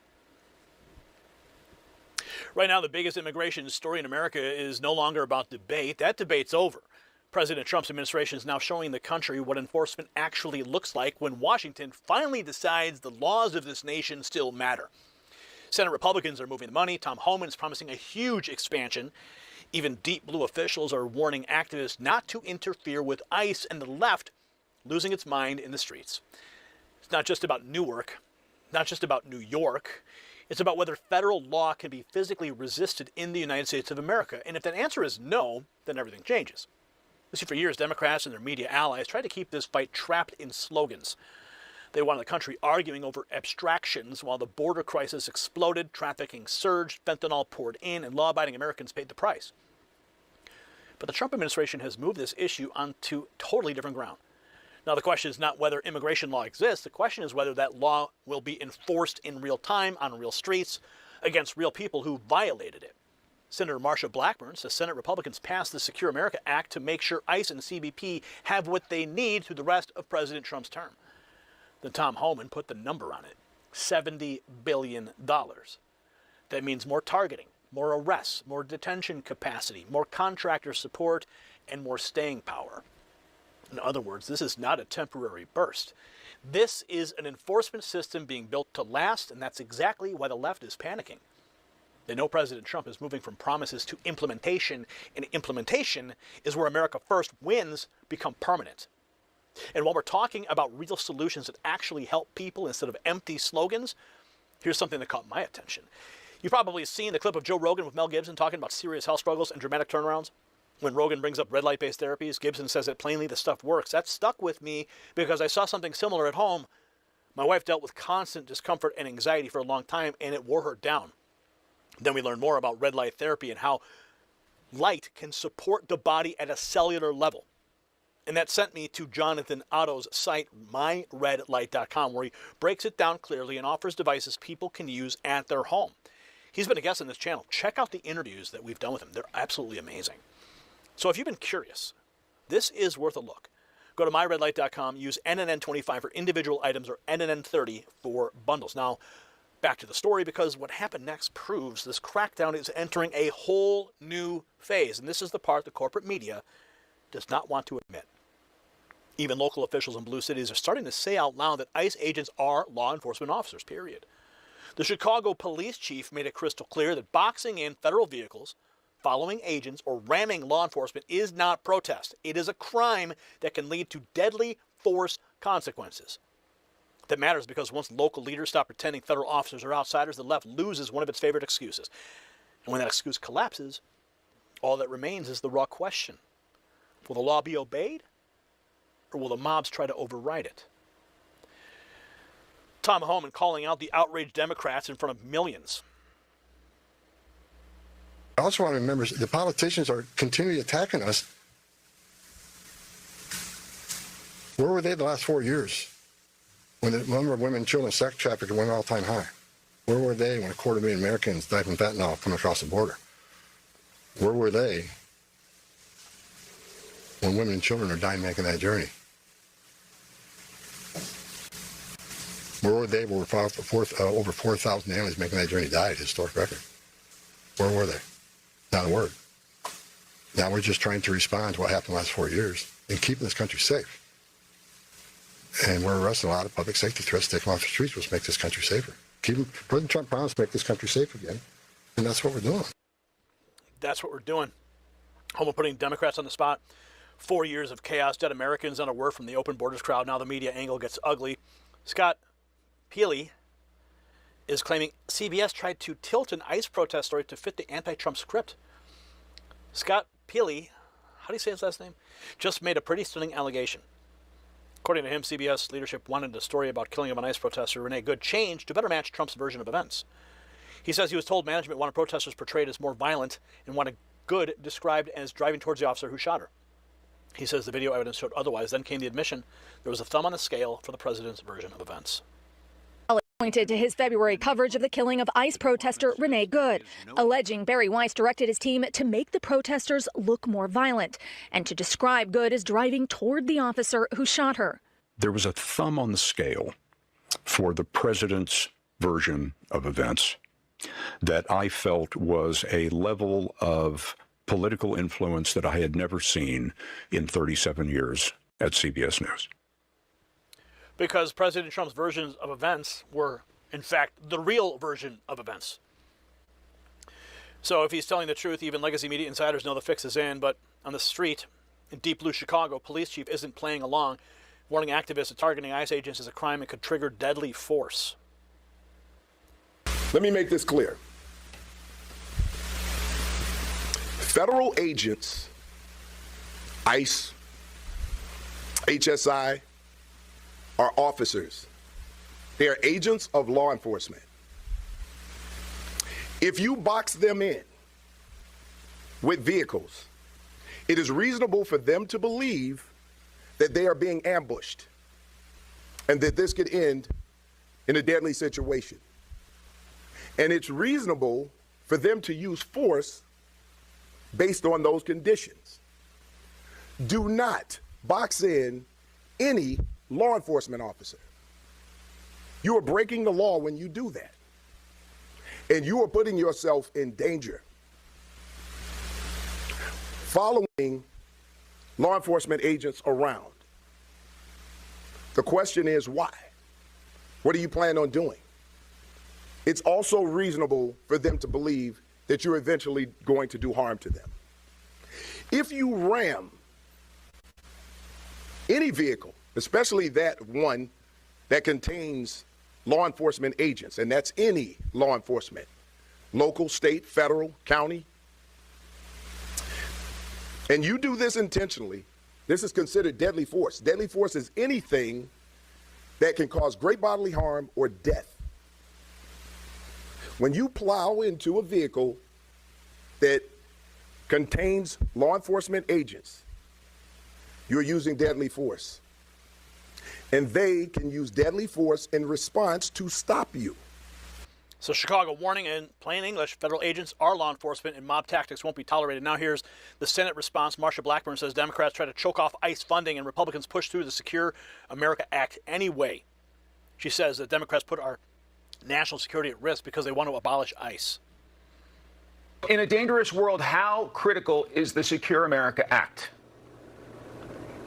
It is vitally important, and getting it through the Senate was an accomplishment. And it is important to realize the Democrats want to abolish ICE. They want to defund federal law enforcement. So they shut down the Department of Homeland Security, and we said, all right, we'll use reconciliation, and we will move this across the finish line so that Border Patrol and ICE are funded for the entire rest of President Trump's term. That is what we did. I encourage our colleagues in the House to take this up, to pass it immediately, get it to President Trump's desk so we can make certain that communities are safe and we can deport individuals that are in the country illegally, and we can fund federal law enforcement. Considering we are at conflict with Iran, can you believe that this funding has been held up for so long? It is inconceivable that they would do this, but they're so given to this abolish ICE method. And you know, one of the things, Mike, that they continue to do is put illegal aliens and their concerns before the interest of the American people. And as I talk to Tennesseans, they absolutely cannot believe that the Democrats would shut down Homeland Security, that would use Homeland Security investigations, the Coast Guard, the Secret Service, TSA as pawns in their game of trying to continue to abolish ICE. They want secure communities. They know that safe communities are going to be more affordable. People are going to be able to get to work. They support what the president is doing and what Republicans are doing to. So she says Republicans got the money moving after Democrats tried to block it, and Tom Homan's about to spell out exactly what the cash means: more targeting, more arrests, and ICE fully funded the rest of Trump's term. Well, look, there's a lot of things, operational that, Sorry. Well, look, there's a lot of things, operational that, it wasn't funding through the big, beautiful bill. Salaries are funded. But, for instance, overtime waiver, people are capped out. People are giving back money when they're working because they capped out overtime. We need to lift that overtime cap waiver, and we need money to do that. Operational support, a lot of the targeting warrants that we do, we have a lot of smart companies that come in and go through various sensitive databases to try to find people that don't want to be found, right? a digital footprint. So we got a lot of these companies that supply targeting to our officers to go look for these people.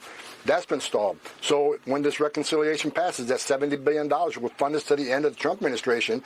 You're going to see targeting increase. You're going to see arrests increase. We're also going to be able to pay our vendors, our detention facilities, our medical contractors. So that means that we're going to do a lot more. We're already, making historic arrests under President Trump, as he promised the American people. But with additional funding, we're going to keep our foot on the gas and keep moving forward. Keep our foot on the gas. Not hitting in a slowdown. He's promising the gas pedal stays down outside Newark's Delaney Hall. You can see why backup matters as one anti-ICE agitator gets dropped after blocking the road. Check this out. Come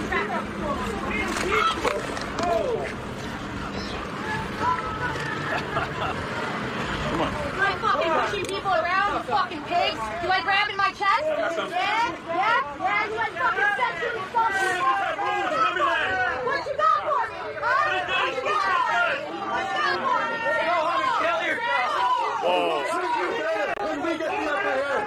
me?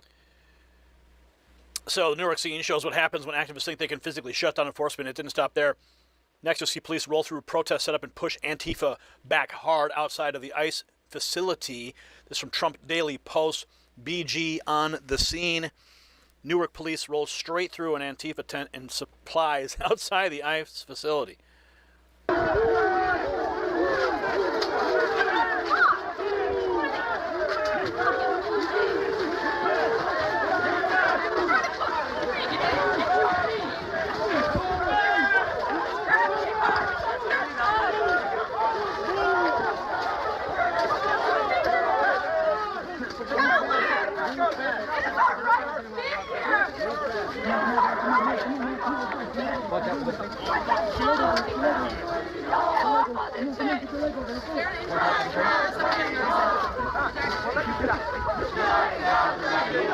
Let them get out of the tent, please. Do not escalate.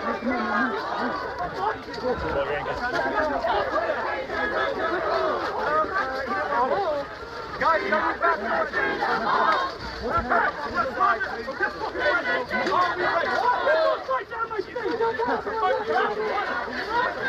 Stand with a flashlight, pig!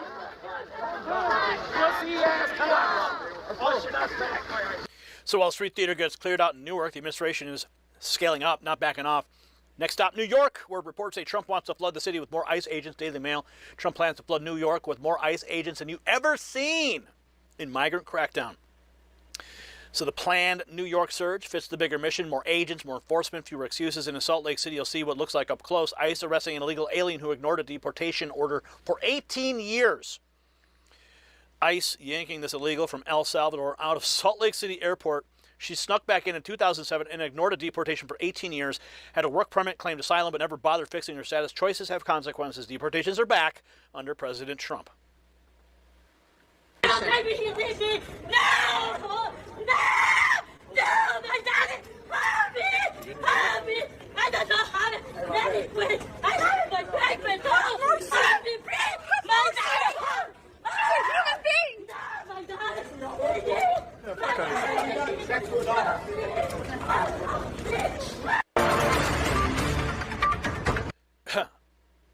Snuck in 2007. 18 years. So the airport arrest is the part the left never wants to talk about. The law still matters even after years of defiance. But Kathy Hochul, already in panic, denying Homan's plans and warning Republicans will pay the price if ICE floods New York. Oh boy, here she is. While we're walking and talking, Jason, let's just everyone give us some space. If everyone can block up a couple feet. Can we ask you about Tom Homan's threat to send ICE? Hang on. Can we ask you about Tom Homan's threat made on Fox News? Yes, you can ask me about that. He said that they'll be coming. Is he lying? He's going in a different direction than what the president said he wanted to have happen. So I think it's more he's got to take that up with President Trump. President Trump told me to my face in a room full of governors that when he was asked about the lessons of Minneapolis, Mr. President, what are the lessons of Minneapolis? And he says, we're not going where we're not welcome. And he looked over at me, it's the governor of the state of New York at this meeting, and he says, for example, I will not go to New York unless Kathy asks. And I said, I'm not asking, so we're good. I'm not asking now. That'll never happen because they saw what happened in Minneapolis. They saw the chaos and literally the murder of two innocent civilians who are just simply exercising their right to protest. So they know what could happen. They know the possibilities. I want to make sure that we keep this city safe. As someone who used to live in the city, who has properties here, has friends here, I would think that the president, a former New Yorker, would understand we want to all keep this city safe. It is the economic engine of the country, so that'll be... And that's what President Trump is planning to do. So here's what it really means. President Trump's team believes it has already won the public argument on border security, crime, and removal of illegal aliens with criminal exposure or final orders. So the center of the fight is moving away from press releases and courtroom spin and into implementation. Funding pipelines, officer support, detention space, transportation networks, digital targeting, and visible operations in major cities. And that is why New York matters. That is why Newark matters. That is why Chicago's language matters. And that is why Tom Homan's $70 billion figure is the real headline. The administration is not signaling a one-week show of force. It's building a durable machine to carry out enforcement for the rest of the Trump administration. The left understands that very well, which is why the street resistance is getting louder, angry, and more desperate. So let's just say it plainly, shall we? This is a win for law and order, right? And a win for every American who was told for years that nothing could be done. Something is being done now. President Trump made a promise to make this country safe again, and his administration is putting the money, manpower, and message behind that promise. Democrats spent years acting like ICE was the problem while the former Biden administration let chaos deepen. Now Republicans are funding enforcement, federal officers are acting with confidence, and even officials in deep blue territory are being forced to acknowledge reality. You do not get to obstruct law enforcement because your feelings were hurt by the law. That is not democracy. That is lawlessness. If you support full immigration enforcement city by city and state by state, share this report, subscribe to the channel, and comment below with one word: enforce. And here's the yes or no question tonight. Should anyone who physically blocks or attacks ICE agents face immediate arrest and prosecution? Yes or no? Let's have this conversation. Let's make sure that you stay connected with me when the algorithm and the notifications never surface our news. That's the news that you rely on. So just simply text the words raw feed to 844-840-4963. Thousands and thousands of patriots are already getting the inside scoop when the notifications never arrive. I want to make sure that you stay in the loop. I want to make sure you celebrate, too. America 250 is just around the corner. Go to shop.nextnewsnetwork.com or check out the merch shelf below this video. Pick up something you like, and let's celebrate together.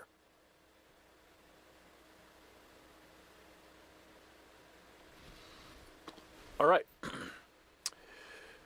Let's go into our next topic. This flesh-eating fly is becoming a real problem. The White House is pulling out all the stops to ensure the safety of our food supply, but Canada has another plan. Yes, our friends in the Great White North, are they friends or not? I don't know. I think you'll have to decide after you see the news I'm about to present. Okay, where are we at right now? Okay, Brian, I'm ready when you are. Thank you, Principled Enigma. I appreciate the words.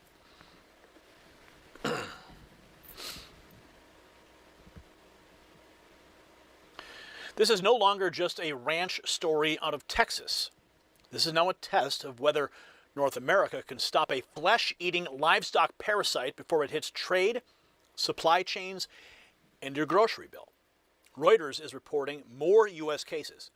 Canada is reportedly moving to block livestock from Texas.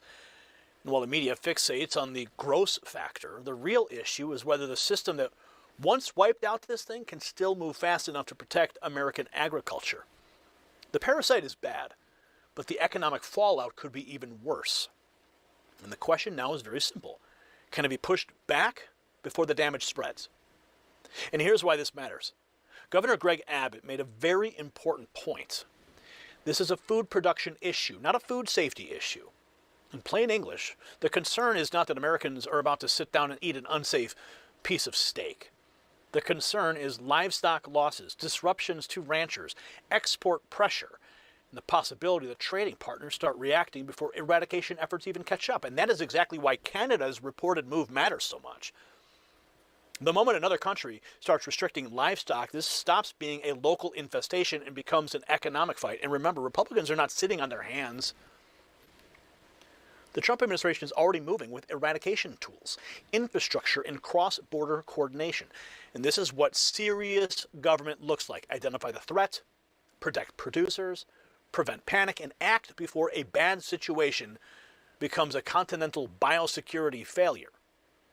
The last thing America needs is another preventable hit to the food production after years of weakness during the previous administration. And while we're talking about preventing hits to your wallet, here's something every family with a senior needs to hear. Now, pay attention to this, because if someone in your family is on Medicare, this directly affects your wallet. You see, Medicare is confusing by design. The mailers, the robocalls, the fine print, the commercials. It's all meant to keep you overwhelmed so you pick a plan and never review it again.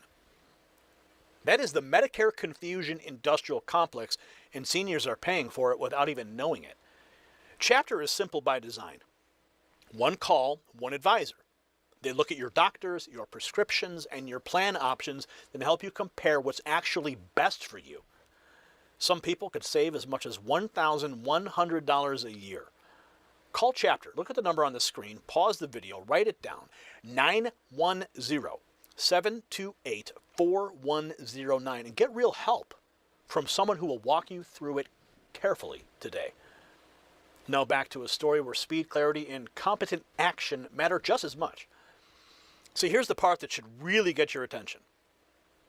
The response now underway is not just patchwork containment.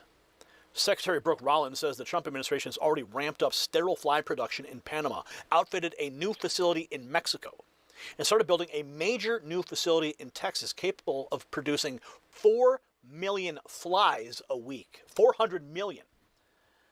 That tells you the threat is being treated as a regional agricultural battle, not a one-off headline. And once you hear those numbers, realize the story is about capacity, timing, and whether North America can outpace the spread. Republican Senator Roger Marshall blames President Biden and immigrants for the rise in cases of flesh-eating screwworms. In 2025, under President Trump, U.S. halts screwworm fly eradication flights. Eradicated the screwworm in 1966, and we'll talk about this, but this is another thing we can thank Joe Biden for, that when millions of people came out of Central America, they brought this screwworm with them. It was on their pets, maybe on their flesh as well. So Marshall puts the blame on Biden and the border crisis, but the next clip gets into what the Trump team says it's doing right now. Secretary Rollins lays out the sterile fly surge, a new Mexico facility, and a major Texas build-out. Listen. Exactly right. And that's what we've been doing. We upped the only sterile fly producing facility in the entire continent across North America has been in Panama, which is where that gap, that biological gap was that was broken under the last administration because so many people were trying to get to America through South America, Central America, and into Mexico. So the only facility was our Copeg facility in Panama. That produced on average about 30 million flies a week. We immediately upped that to 100 million flies a week and then have been flying those flies over the last year, which is, again, how we were able to keep it out of America for almost a year when it was supposed to be here, was using those flies to ensure that, and we call it the polygon, we move it around almost every day to figure out where the biggest threats are. So that has been successful, but we need a lot more than 100 million flies a week to begin to eradicate as they did in the late 60s and early 70s. While we've got a new facility in Matapa, Mexico that we began to outfit last fall. So that comes online in the next few weeks. That's going to add another 50 to 100 million a week. We've got to get to about 400 million a week. We've got some new technology coming out, but the big facility that, again, we broke ground in Texas, that at its full capacity, which will be next year, will be around 300 to 400 million flies a week. But again, we're hopeful we'll begin to start pushing back, but we've got the containment strategy. We've got people on the ground. Texas Animal Health Commission is the lead on this. We are helping, obviously coming alongside them to help from the USDA. It's an all hands on deck. This is not a blue versus red, Republican versus Democrat, those who lost their primaries versus those who won their primaries. We've got to get everybody moving in the same direction, and that's what we're working so hard to do. So that's Trump response on offense, but the threat isn't standing still. Reuters reports USDA has confirmed 3 additional screwworm cases inside the U.S. 3 additional cases. So the new cases are exactly what Laura Loomer says she warned about from the start. She ties the spread directly to illegal immigration, says the deportation push still isn't where it needs to be. 2 more cases confirmed in Texas, she writes. I warned in 24 the screwworm would come to America if our legal immigration was not controlled. There have not been enough deportations. That's how screwworm got here. Illegal aliens weaponized migration. Invaders bringing flesh-eating disease known as screwworm to the U.S. via weaponized migration. She posted that in 2024. She says, I'm in Panama, continuing my investigation of the invasion of the U.S. We've just been informed that screwworm is now making its way to the U.S. She warned in 2024. So she's hammering the border angle. Now the economic hits starts to come into focus. The next report says Canada temporarily banning livestock from Texas over a second screwworm case. The government of Canada is introducing a temporary ban on American livestock from Texas after a second case of the flesh-eating screwworm. It's raising concerns over the nation's beef supply and whether it could drive up prices. In response to the new case, Republican Governor Greg Abbott has announced that the USDA has a plan releasing millions of sterile male screwworms in the hopes that it would prevent females from reproducing. So after the warning about livestock ban and beef supply pressure, Governor Abbott steps in with a clear message. He says it's a production problem, not a food safety crisis. Here is the Texas governor's response. A case of the New World screwworm has been confirmed in the state of Texas in the calf in Zavala County. To be clear, just kind of a simple overview. The New World screwworm is not a worm. It's a parasitic fly whose larvae feed on animals, particularly livestock, wildlife, and pets. If left untreated, it can cause serious injury or death. To be clear about a couple of things, what we're dealing with is an infestation of animals. However, there is no food safety issue, full stop. There's a food production issue, but not a food safety issue. Also, for Texans, this is not an infectious disease that can spread like COVID or something else. So no worries about anything like that. I want everybody to know that there's a very well long-established prevention and cure for the spread of the New World screwworm. A cure and prevention that the federal government has implemented in the past. It involves the release of sterile flies. It breaks the pest's reproduction cycle. The prevention requires the release of millions of sterile flies in targeted regions.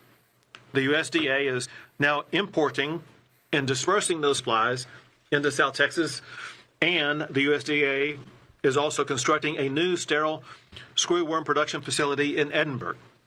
It is essential that that facility be up and running as quickly as possible. Going back. So, here's the real meaning of the story.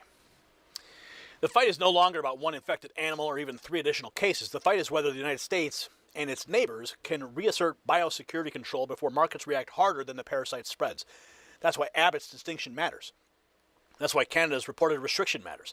And that's why the Trump administration's expansion of sterile fly production is such a major America First response. President Trump inherited a mess from the former Biden era where border chaos and weak systems left the continent more exposed, but now the adults are back in charge. Instead of denial, we're seeing production facilities, eradication, and action. And that's how you defend ranchers, defend trade, and defend the American food supply from a threat that should have never been allowed this close. So bottom line, don't let the media reduce this story to a bizarre parasite story, and don't let the left turn it into another excuse for noise and distraction. The real issue is whether America can protect livestock, exports, and food production before it turns into a broader economic problem. The good news, there is a proven playbook, and the Trump administration is moving aggressively to use it, from boosting sterile fly output to expanding infrastructure in Mexico and building new production in Texas. That is leadership. That's urgency, and that's what happens when the federal government actually treats biosecurity like national security. Now, I want to hear from you. Do you believe the Trump administration will contain this before it seriously impacts food prices and trade? Yes or no? Drop your answer in the comments. Share this report with someone who still thinks this is just a Texas farm story. If you want more America First coverage the corporate media will never give you, make sure you subscribe and you turn on your notifications. But most importantly, text the 2 words you see on your screen, raw feed, to that number, 844-840-4963. We're cutting out the middleman. I heard your cries. I saw your comments. And that's why we set up this number. We want to make sure you get the notifications that you deserve and the notifications for the news that you rely on to make informed decisions. Thousands and thousands of patriots have already joined this effort to maintain the news connection between me and you. Let's make sure it remains unbroken. And let's celebrate America 250 together, shall we? Check out shop.nextnewsnetwork.com or the merch shelf below this video, and let's celebrate together.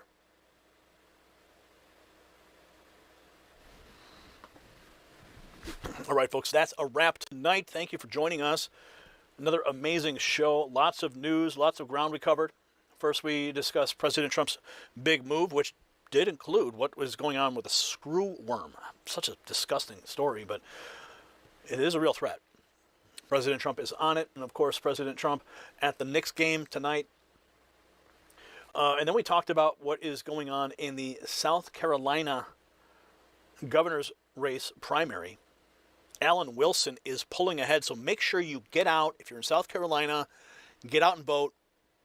And if you know someone in South Carolina, maybe you're not there, give them a call, remind them. We got to get out the vote. All right, let's do that.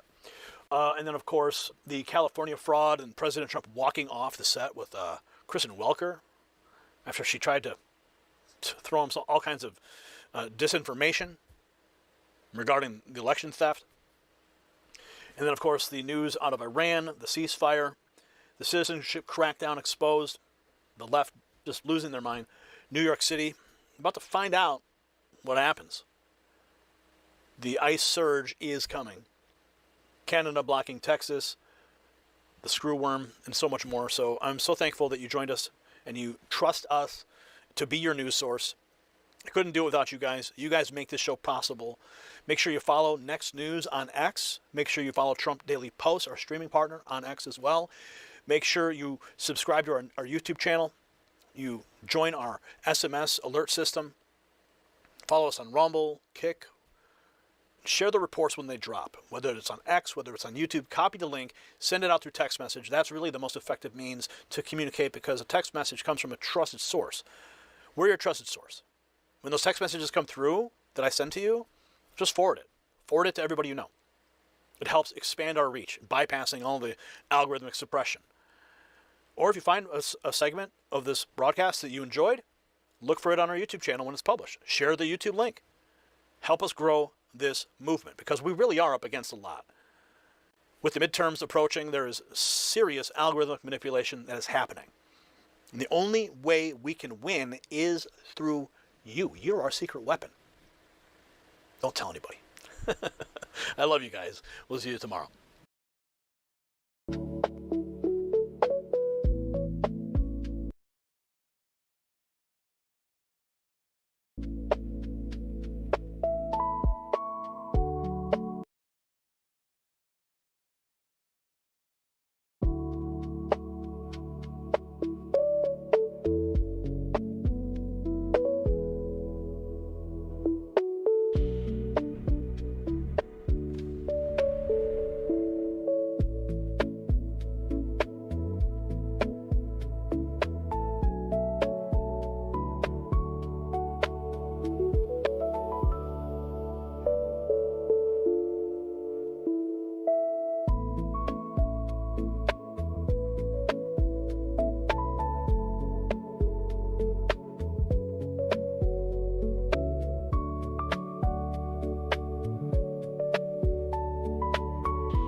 What is going on, Duckers? And thank you for tuning in to this episode of the Decoy live stream podcast. Oh, thank you, Aosabi, for the raid over on...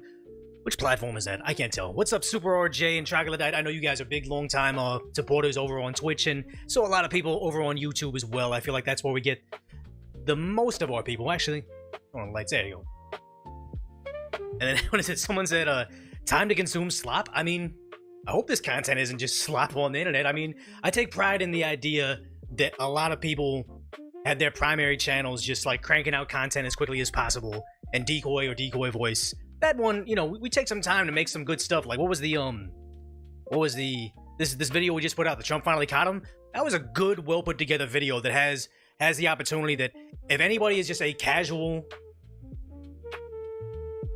casual pay attentioner? Wait, what's the word I'm looking for? Casual awareness of politics. It very easily caught you up to speed on how flawed California's election system is and how bizarre it was for Spencer Pratt to fall out of there. And then also how bizarre it is that once Ramin got ahead of Spencer, they immediately called it for him. Yeah, casual noticer, exactly. Not casual viewer, just someone that I would know in real life that they don't make their life about politics. Neither did I. Not kind of right now, I do maybe. But someone that just wants to live their life, watch sports ball, hang out with friends, and not worry about what's going on in the White House. Because let's be honest, it never really impacts us directly on this level that much. But I guess with prices of food and inflation and stimulus checks, but there's the idea that I'm able to bring it to people casually. Decaf Decoy, I don't think it's slop, man. I think we still kind of carefully watch this stuff. I try to interact with chat more frequently now, trying to figure out how to become a better streamer, because it's just never been my thing. Oh, thanks for plugging all the channels over there on Eosabi over on Kick. We got gotta close your live. Still says it's up. Gotta close my live. What? Do I have another live that's going? I don't know. Let's see. View my channel. It says view my channel. No, it says you. I don't know. I don't know what's going on. Everything's kind of getting too much on there. I really should hire like some sort of like a producer, someone that knows stuff about live streaming, and just have them controlling the panel. Like I have Light Skin Decoy that comes up on the shows every so often, but he probably knows a little bit less about this stuff than I do. Oh, not you, Decoy. I was replying. That makes sense. Okay. Oh, he was talking to Eosabi. I mean, it is what it is. You guys don't have to tune into me if you want to watch another thing. Perfectly fine. The VODs stay up on, I believe it is Twitter. You could find them. And I think Twitter has them for like maybe a week or so. Because I know they do delete. I mean, it's like a 5 gigabyte file when we live stream for 3 hours. But you can usually catch up over there. YouTube, it goes unlisted. So if you miss a live stream but you still have it up, you can go back and watch it, but once it's done, it's non-discoverable, because I might be a conspiratorial, but I think that's how things are best. What's up, Maybe Sunshine? Thanks for plugging the Instagram. Thanks for being here too. Oh, what's up, Uganda hater? Good to see you here. Shorzy says, you've been watching me for a long time, Mad. You're a good streamer. Usually watch on YouTube though. I mean, whatever platform you find it most enjoyable for you. I kind of feel like, just me personally, my homepage is YouTube. Like when I get on my phone or I get on my computer, I'm opening up YouTube, then I'm opening up Twitter. And that's just kind of like your home base on the internet. So whatever is better for you guys, you know? Yeah, I'm sorry, Chawi, I can't control the ads on Twitch. Twitch is just, I have it on as minimum as it possibly can be, but I do know that once you turn lower than a certain level, you become indiscoverable because you're just costing them money. And unless you're Asmongold, they're not gonna let you pop up on the front page at all. I got glue on my hands. These cherry sodas, man. This batch of cherry sodas is very dirty. I can run manual ads, but honestly, I never think about when to run ads. And then also, I don't take breaks. I know I should probably take a break every half an hour, every hour. Like, does anybody really watch other streamers? Like, do you guys watch? If you guys watch a lot of other streamers, what is their frequency of walking away to run an ad break? I know Asmongold doesn't run ads. He just gets up and goes to use the restroom and get food or whatever. But what people, like when they run ads, do they just typically say, hey, every 20 minutes or every hour, I'm going to run 2 minutes of ads and I'm going to go over there? Some take a break when Twitch mandatory ads run. That's the thing, is I'm on so many different platforms, I'm not paying attention to Twitch on what's going on. Salty has 1 ad break on a 2-hour live. Makes sense. Illinator's watching streams all day. Donut doesn't run ads. Tried to get him to promote me as an editor. So on Twitch you can. He often gets up for a minute or two to get a soda, use a restroom. Obviously, I don't think he can disclose that, but if I was a betting man, I think he probably has a kick deal. I'm guessing he has a kick deal. Just the way that he was streaming on there and bringing his platform from like YouTube where he's big and doing kick. It almost seemed kind of like the frequency he was doing it. I felt like, okay, he probably has a deal because he had to X amount of days or something. YouTube, we don't run ads because my channel's big enough, or my imprint on YouTube is big enough where I don't have to run the ads. I think the only one that I have to is Twitch. But then, I had to... My agreement with them is kind of fluid. If you don't have premium, YouTube likes to insert ads even in the live stream. It shouldn't though, because I have ads off. They're on manual. Let me double check right now. Because they should have been. They're not on automatic. Monetization. Oh no, it did go on. Wow. Okay, no, it did go on automatic. It always likes to slide it in automatic and change the settings behind my back. Okay, cool. Thanks for that. I fixed it.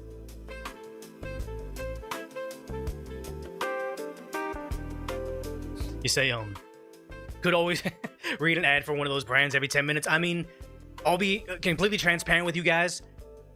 In the event that I'm going to like need to purchase a home or try to get something more secure for myself, on Decoy, I haven't done ad reads in a long time, just out of principle. Like, I don't, all the stuff that happens behind the scenes. I may have every single video have an ad, just so I can fundraise a bunch of money and have cash on hand so I can buy something where I can have, like, an investment, a property, something for the business or whatever. So, I'm not happy about it, but at least I'll be transparent about it. I'm going to be, may or may not, I'll run a whole bunch of ads just so I can raise a whole bunch of capital. So I can say, hey, banks, I'm an unemployed guy, but here's some money, Yeah. You said Hassan's on Twitch, you'll never go there. But here's the thing. You can never fix Twitch if we don't, I don't want to say the word infiltrate, but if we don't go on Twitch and give people an alternative to people that probably are shocking their dogs on stream. Unless we go on there and change the culture and show Twitch, hey, you don't have to run these, like, communist terrorist sympathizers. You can run a regular guy that's gonna talk about regular stuff. And it'll be fine. You gotta give them a landing place.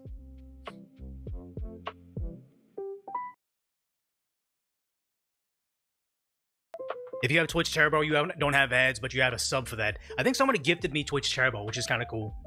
His cult is insane, but here's the thing, is like, his cult isn't gonna be only on Twitch. Every now and then, people like his listeners will find me on YouTube, go to my Instagram, go to my email, go to my X, and just bombard me with hate. Like, it is very interesting how quickly the progressive left, people that like Democrat policies, will revert to homophobia, racism, body shaming. Like, they'll go through all the different things once they dislike you, and I'm like, yeah, you guys aren't really the party of love and compassion, because they go hard on me on the comments. Now, again, I had a job before that well prepared me for someone talking trash, and I pay no mind to internet haters, but it is interesting how the left always projects exactly what they accuse the right of doing. I don't ever see, actually, no, I admit, there are racists on the right, there's racists on the left, but predominantly, all the racism I've faced hasn't been MAGA hat-wearing Trump supporters.